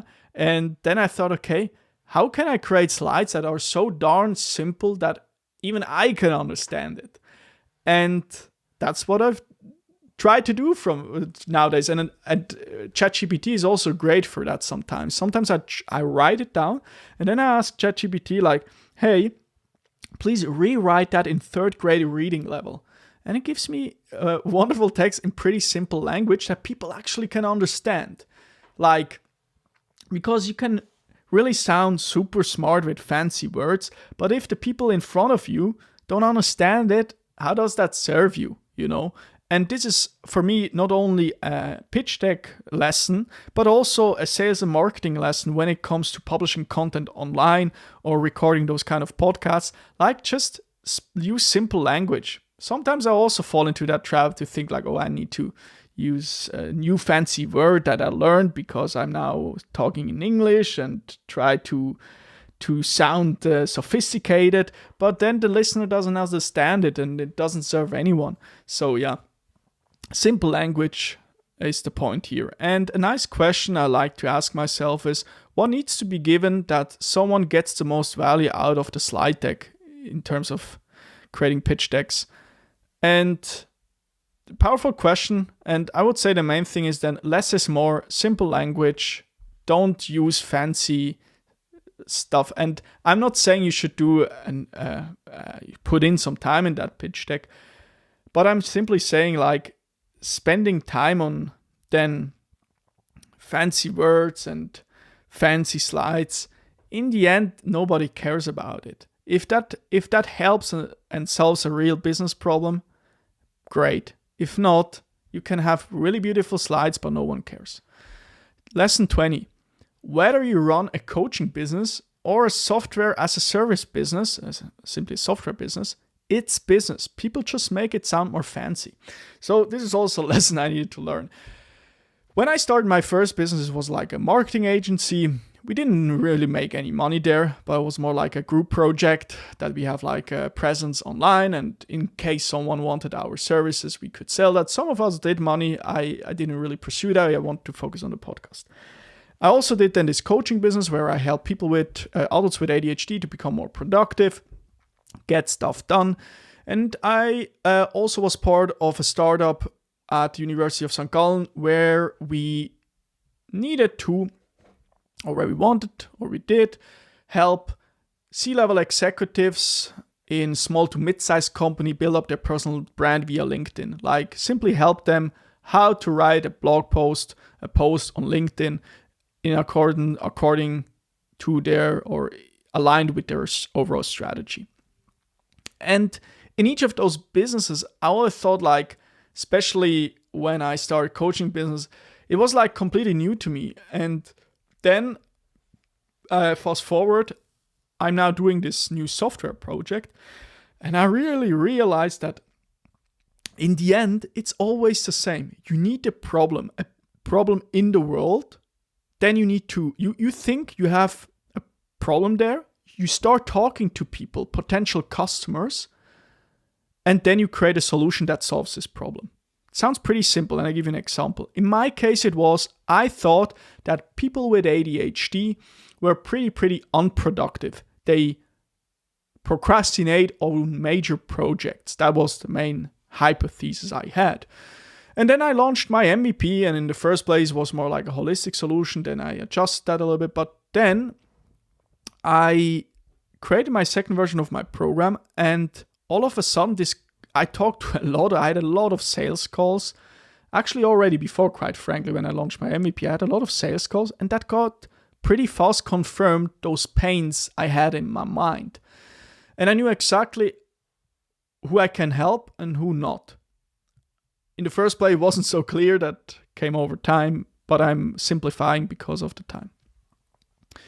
So I talked to people. I have identified a pain, and then I created a solution, which was a coaching program with videos to watch, with the coaching community, and also with coaching calls, one-on-one calls where they can ask questions, and we do some masterclasses, stuff like that.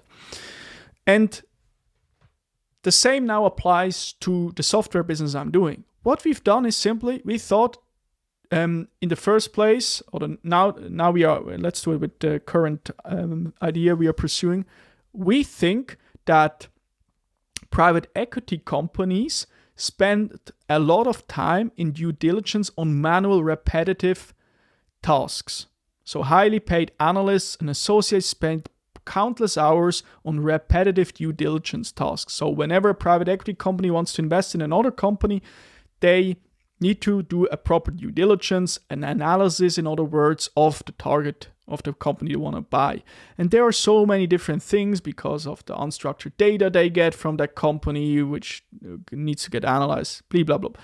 And what we did is, that was our hypothesis, and we went out there and talked to a lot of analysts and associates in private equity companies, and we figured out, okay, there is a large pain. There are a lot of people spending, like, give you an example, they need to transfer, like, they get a long document of the target company, and they need to transfer all the financial data into an Excel. So many 15 minutes time block, we can save them. But this is a huge pain we can solve.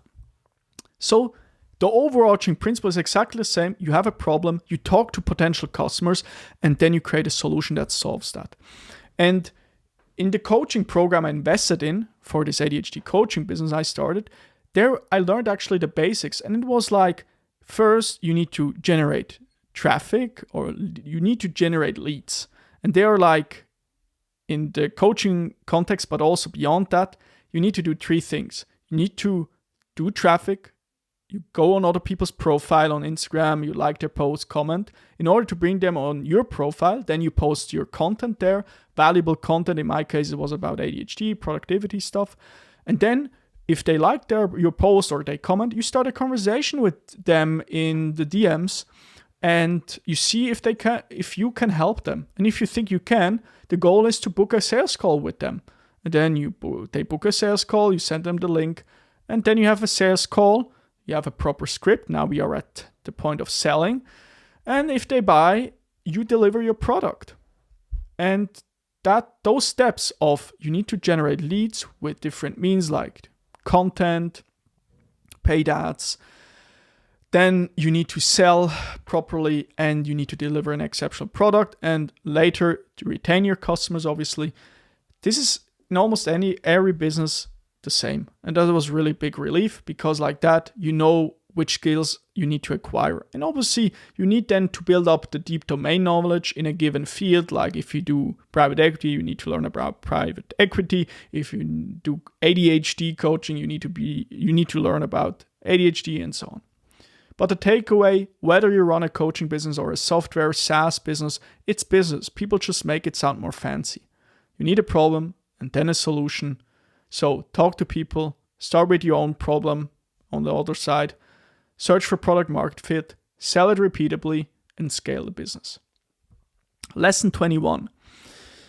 Past behavior is the best predictor for future behavior.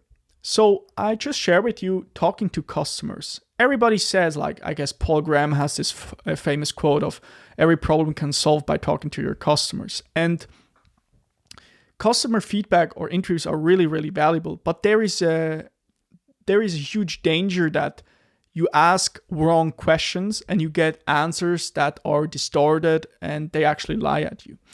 So I'll give you a quick story. When I was validating the business idea for Brandon, which was this LinkedIn personal branding thing we did, I talked to different folks, professors, and I asked them questions like, hey, do you think this is a good idea? This was a terrible question because, of course, everybody tells you they don't want to hurt your feelings. Everybody tells you a fantastic idea, of course. And then the same thing now, validating the software idea we had, those two ideas, because we did this pivot, I did it entirely different. And it was because I built up now new knowledge. I got my mentor, Sylvan, recommended me 2 books, Lean Customer Development, written by Cindy Alvarez, and The Mom Test by Rob Fitzpatrick. Two great books to learn which questions to ask a potential customer, someone who supposedly or who should have the pain you think they have. And instead of asking, do you think it's a good idea? Then rather ask, tell me about the last time X happened. So you ask more you seek more evidence, measurable stuff, tangible stuff, basically. You don't care about hypotheticals like, yeah, maybe, blah, blah, blah. You ask about how did you do it? And let's add a little bit more nuance to that. So I remember, I'll give you an example from the book, The Mom Test. Imagine you want to create a company with a software solution where you do email management. You create an email software. And you want to ask someone if they have a pain. Instead of asking them, do you think this is a good idea? You don't pitch your idea at all. You don't tell them about specifically. You just tell them, hey, we are working on a project and I just want to learn from your experience. And then you ask, okay, hey, I'm really that kind of inbox zero person. How does that work for you? And then the other person who are interviewing is saying, yeah, I'm actually also an inbox zero person. And then you say, oh, really cool. Okay. Now, let's pull up your email inbox right now. How does your email inbox look right now? This person then opens the email inbox and then tells you, oh, actually, currently there are 30 emails in my inbox.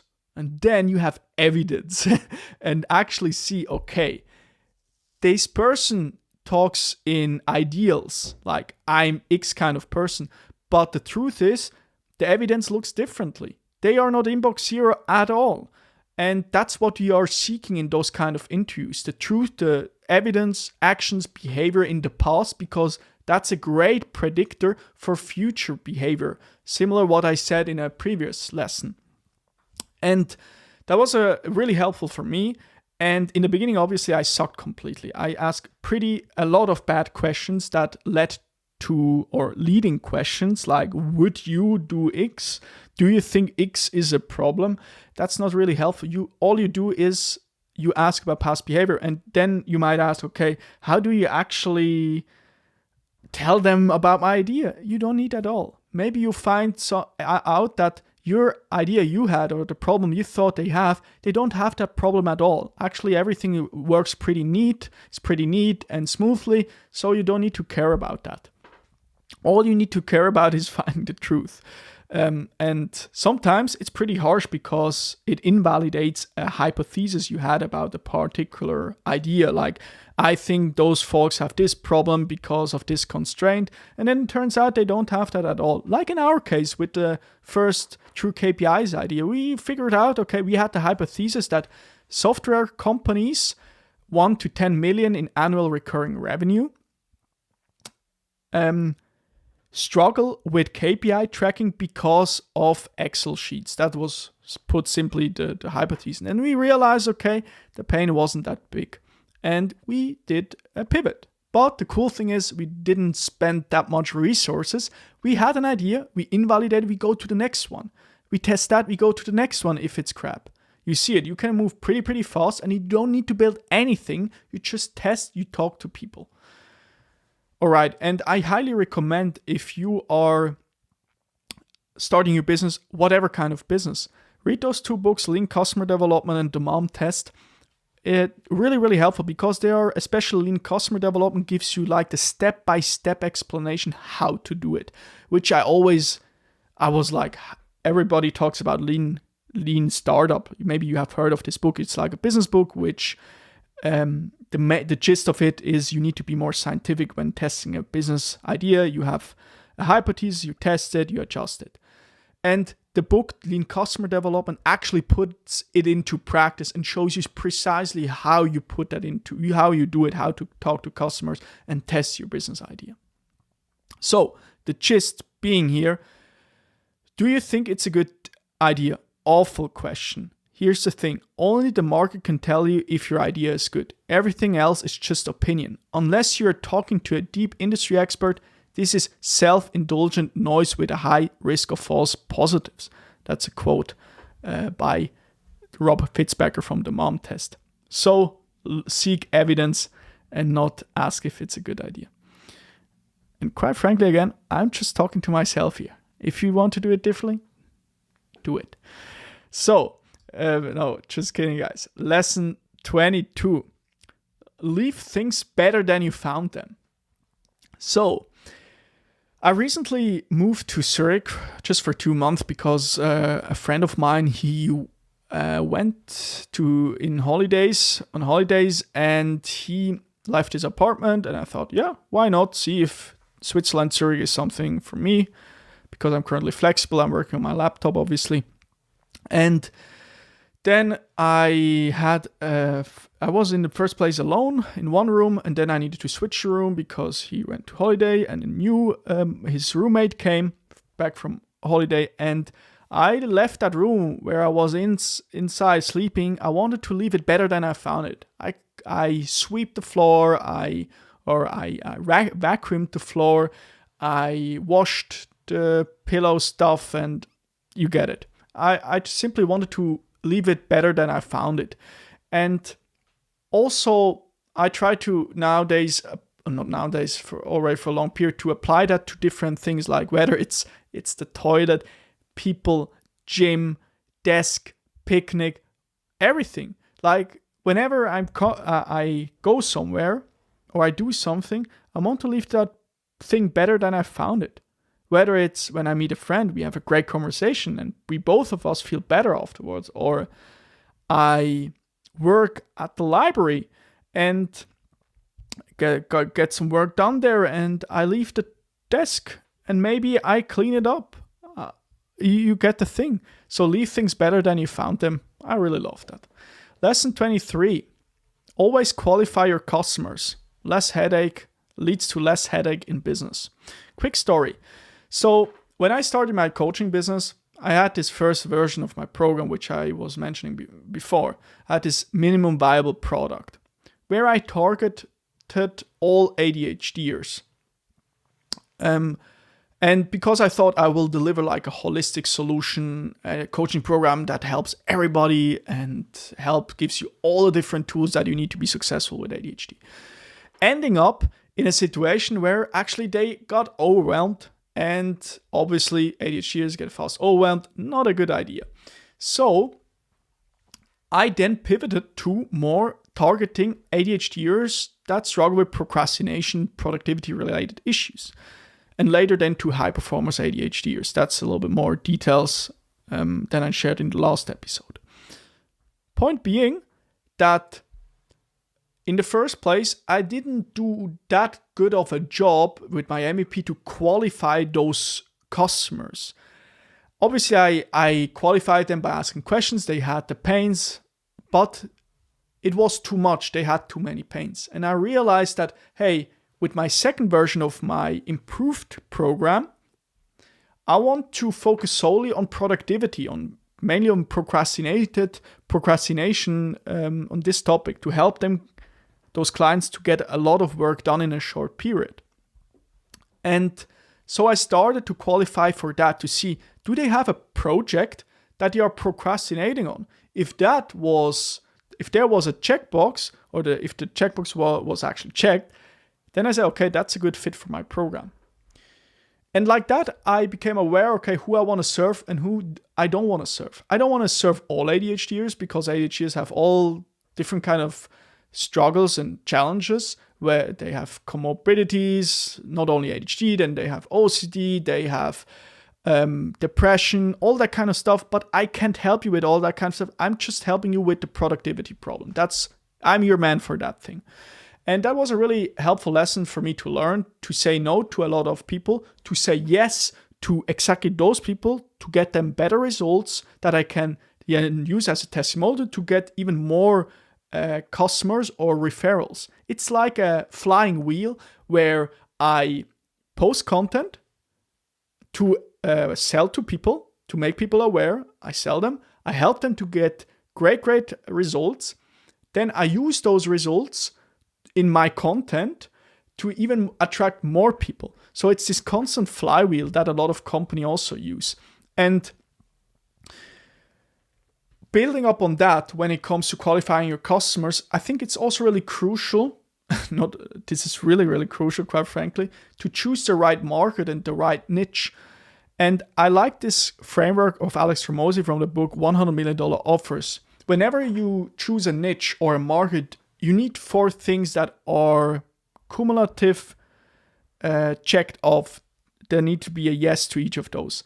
First one is the customer needs to be in huge pain. They need to have a real problem. Second, they need to have purchasing power. So they need to have the money in their pocket and give it to you, hopefully. And then third, they need to be easy to target. So we need to somehow contact them via email, via in-person, whatever. And fourth, the market needs to be a growing market. If those 4 things are fulfilled, it's a good market. And I realized then, when I started my MVP and read this book and then created my second version, hey, okay, my customers were in pain. They were easy, like ADHD have a lot of pain, focus, impulsivity, all that stuff. They are easy to target.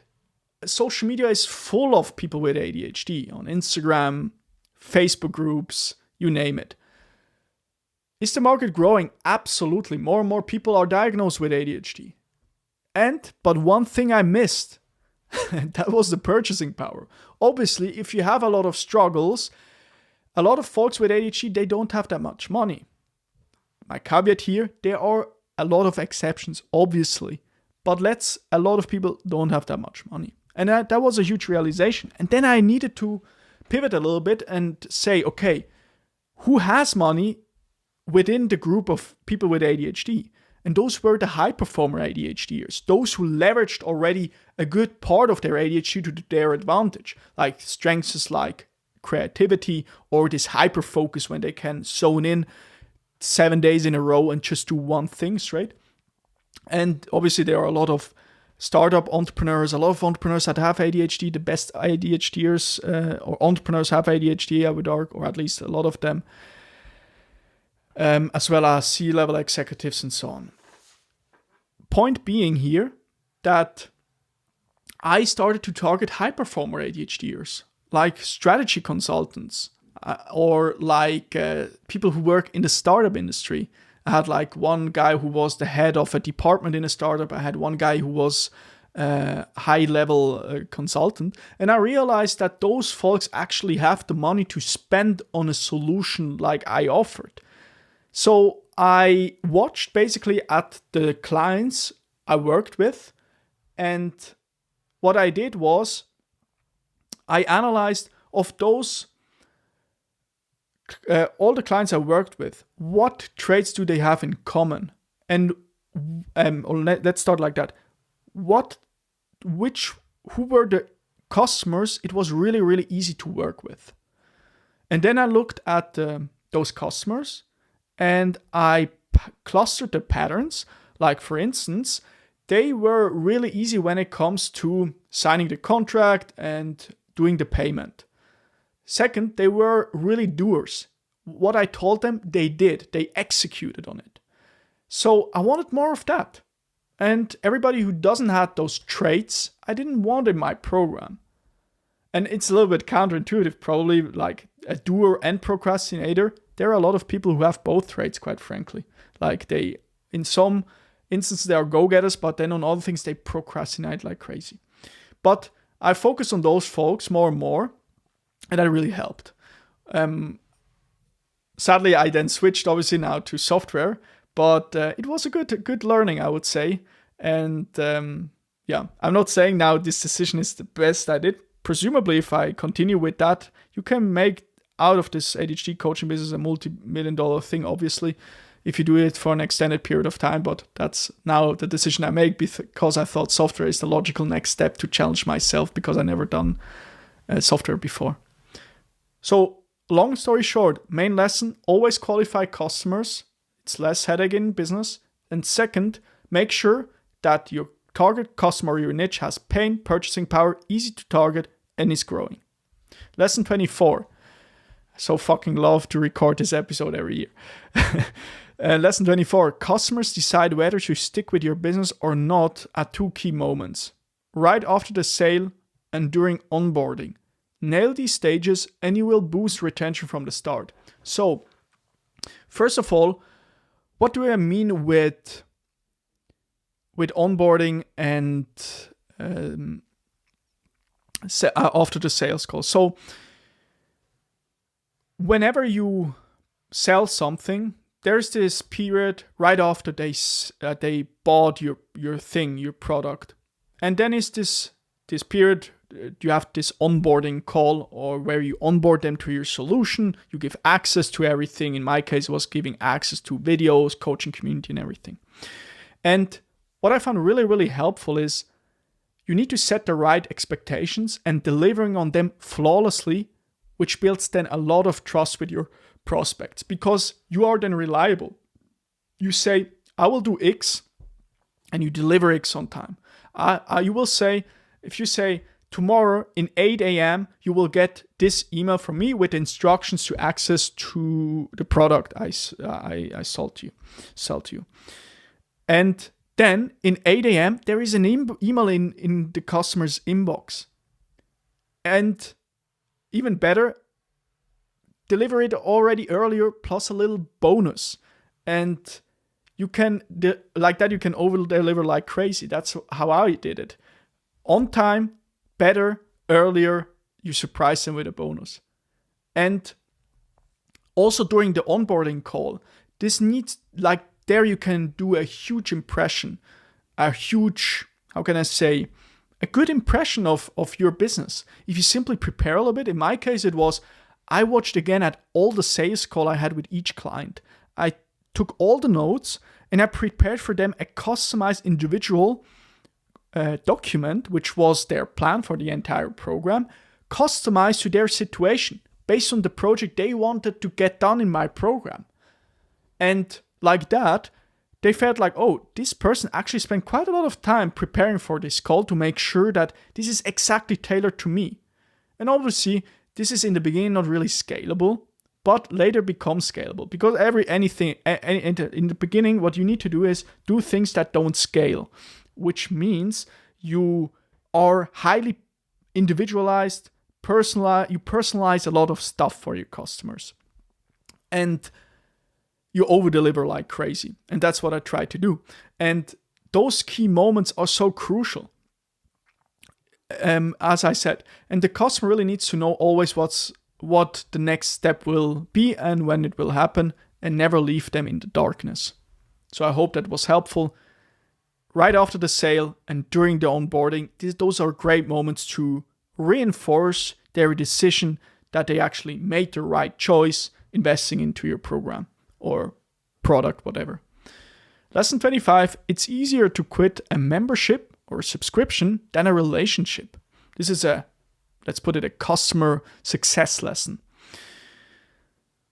So whenever you quit a membership or a subscription, at least in my case, it's way harder for me, or to me, when I actually have a relation with someone there. Or give you an example, like if there's a gym and I really like the owner and he always cares, he knows my name, it's way harder for me to actually quit this membership and go to another gym. And the same applies to business in general, I would say. If you really care for your clients, really caring, you ask, how are you? How's your day going? Did you have nice holidays? Oh, in our last coaching call, you told me XYZ. How's that going? And you really pay attention on the details, you build up a relationship. And this is a really nice thing, I would say, because you care about them. And on the flip side, then it's way harder for them to quit that product, to stop using it. And this was a huge learning for me. Just care for your customers, and obviously they will stay with you. And then, when you did a great job and you care for your customers, you deliver an exceptional experience, always ask for referrals clearly, or in the end, ask for referrals. And you can do that in two ways. In a bad way, that is, do you know somebody? This is too instant. This is really unprecise. However, if you ask them, who do you know who would benefit from this solution? So you are not asking for somebody, you're asking for who do you know? And then some clients told me, hey, actually this person I know who could benefit from your solution. And I asked, can you do an intro? And one of my best clients, or actually the best client, by the way, David, if you're listening to that, greetings. He did then, he recommend my program to a friend of him. And that was really cool because I don't need to do that much to get a new customer. All I did was delivering a good experience. He referred me, or he referred somebody he knew, and there was already trust.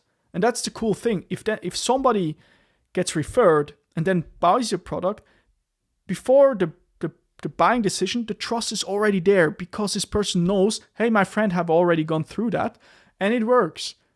And that's why I really love asking for referrals or trying to get referrals on board. And I remember this question, I guess Alex Hormozi said that, what would you do if you never are allowed again to do any marketing? And the answer is, you would presumably create the best possible product on earth, because you only will get your clients through word of mouth and referrals. So yeah, that was lesson 25. It's easier to quit a membership subscription than a relationship. Lesson 26. We have 3 more lessons to go. How to get better at anything. Work for 1 month, then watch the top 10% and then do more of that. That's a quick repetition of what I already covered, but I think it's really, really valuable. Whenever you do something, or a lot of something, like you post 100 content pieces on social media, after 1 month, analyze the top 10 posts, see what did I do differently, and double down on what you did there. And sadly, on my content journey, because I worked so much and I had so many priorities, this is something I didn't do that much, and I neglected it sometimes because I needed to focus on delivering the program, for instance. I had limited time at that point, obviously, especially when I was in Salt Lake. But it's when I did it and when I did more of that, it was always a good thing to do. And one of the, I would say, most valuable things there was simply put more time into the preparation of a post. Like instead of 2 hours, 6 hours. And more people will like it and comment it. That's always what ended up happening. But you can really apply that to anything. Like I said before, to dates. Even to dates you can apply it. Like, what were the best dates with my partner in the past 2 years? Yeah, when I bought roses, nice restaurant, we were well dressed. Those were the traits, or the traits of a good date. And then you double down on that. Lesson 27. When dealing with people, think with your head, in other words, intelligence, and have your eyes wide open, observe details. So, quick story. I had, obviously in the past, contact with many people. And in future I will have contact with many people. And in some instances, I ignored the evidence, the details that I observed in the behavior of that person. And whenever I suppressed that feeling of, okay, I actually shouldn't spend time with that person, it turned out to be a really bad decision. If somebody rants about someone behind their back in front of you, they likely will do the same with you if you are not there. And again, past behavior, best predictor for future behavior. So in future, I don't want to ignore the fact that that the evidence, the behavior, the details, what I observed in someone's behavior, they are a certain way. And I need to look at them and be pretty logical and rational and simply say, okay, this person did this. This is not good. This is not aligned with my values. Therefore, I no longer will spend time with you. Again, nothing bad. No emotion, no bad emotions. It's just a decision. I wish you all the best. Do your thing. All the best in your life, but not together with me. And to quickly define details, when I mean details, I'm referring to things they say, if they say, for instance, thank you, if they got something, or how they treat other people in front of you. Are they talking to you in the same way as they talk with a waiter in a restaurant? Did they clean the sink countertop when they left the toilet? It sounds a little bit awkward, but there are some details which indicates if somebody has high standards or similar values like you. Alright, so when dealing with people, think with your head, intelligence, and have your eyes wide open, observe the details. I think the latter was now more important as an actual lesson. And now I have a bonus lesson, 28. Lesson 28, the last one, guys. Decrease the time spent between waking up and work start. What do I mean? So maybe I've heard of Michael Phelps, this swimmer, Olympia athlete. And his secret to consistency is he gets up and jumps directly into the pool to practice, to get better at swimming and faster. And extrapolated to my life, this means you get up, you sit at your desk as quickly as possible and get work done. So I try to decrease the time between waking up and starting to do something productive. Because the longer I wait, the higher the likelihood that I will procrastinate. And if you want to put this tactic on steroids, you can also use accountability. For instance, my learning mates at university, Emre and Aga, shoutouts to you guys, when we used to learn together, they were waiting for me at the university. We had a fixed time, 8 a.m. we are there. And this helped me to get in the morning out of bed. And there is also then and another thing that really helped me to get up was also if I knew there was scarcity involved in some kind of way. Like at university, it was if I don't wake up in 6:15 and by 7 a.m. I'm there, all the nice chairs are already gone and occupied. So I want to be there in 7 a.m. that I get my nice desk. So there is kind of this urgency and scarcity involved. Whatever you do, this is somehow what worked for me to leverage accountability, whether it's people waiting for you or I have some kind of like this desk that will be gone if I'm not waking up on time. And circling back to the main thing here is this time between waking up and doing and starting things. Nowadays, there are so many people out there talking about long morning routines. I found that sometimes a little bit distracting, especially if I did. So I tried to already for a long period. My morning routine is it takes roughly 30 to 45 minutes. That's it. And then I work. I sometimes also I just wake up and I sit directly at my desk. I also did that, but some kind of morning routine that is short, concise, that sets the tone for the upcoming work, I like. So, main lesson here: decrease the time spent between waking up and work start. With that said, those were all the lessons.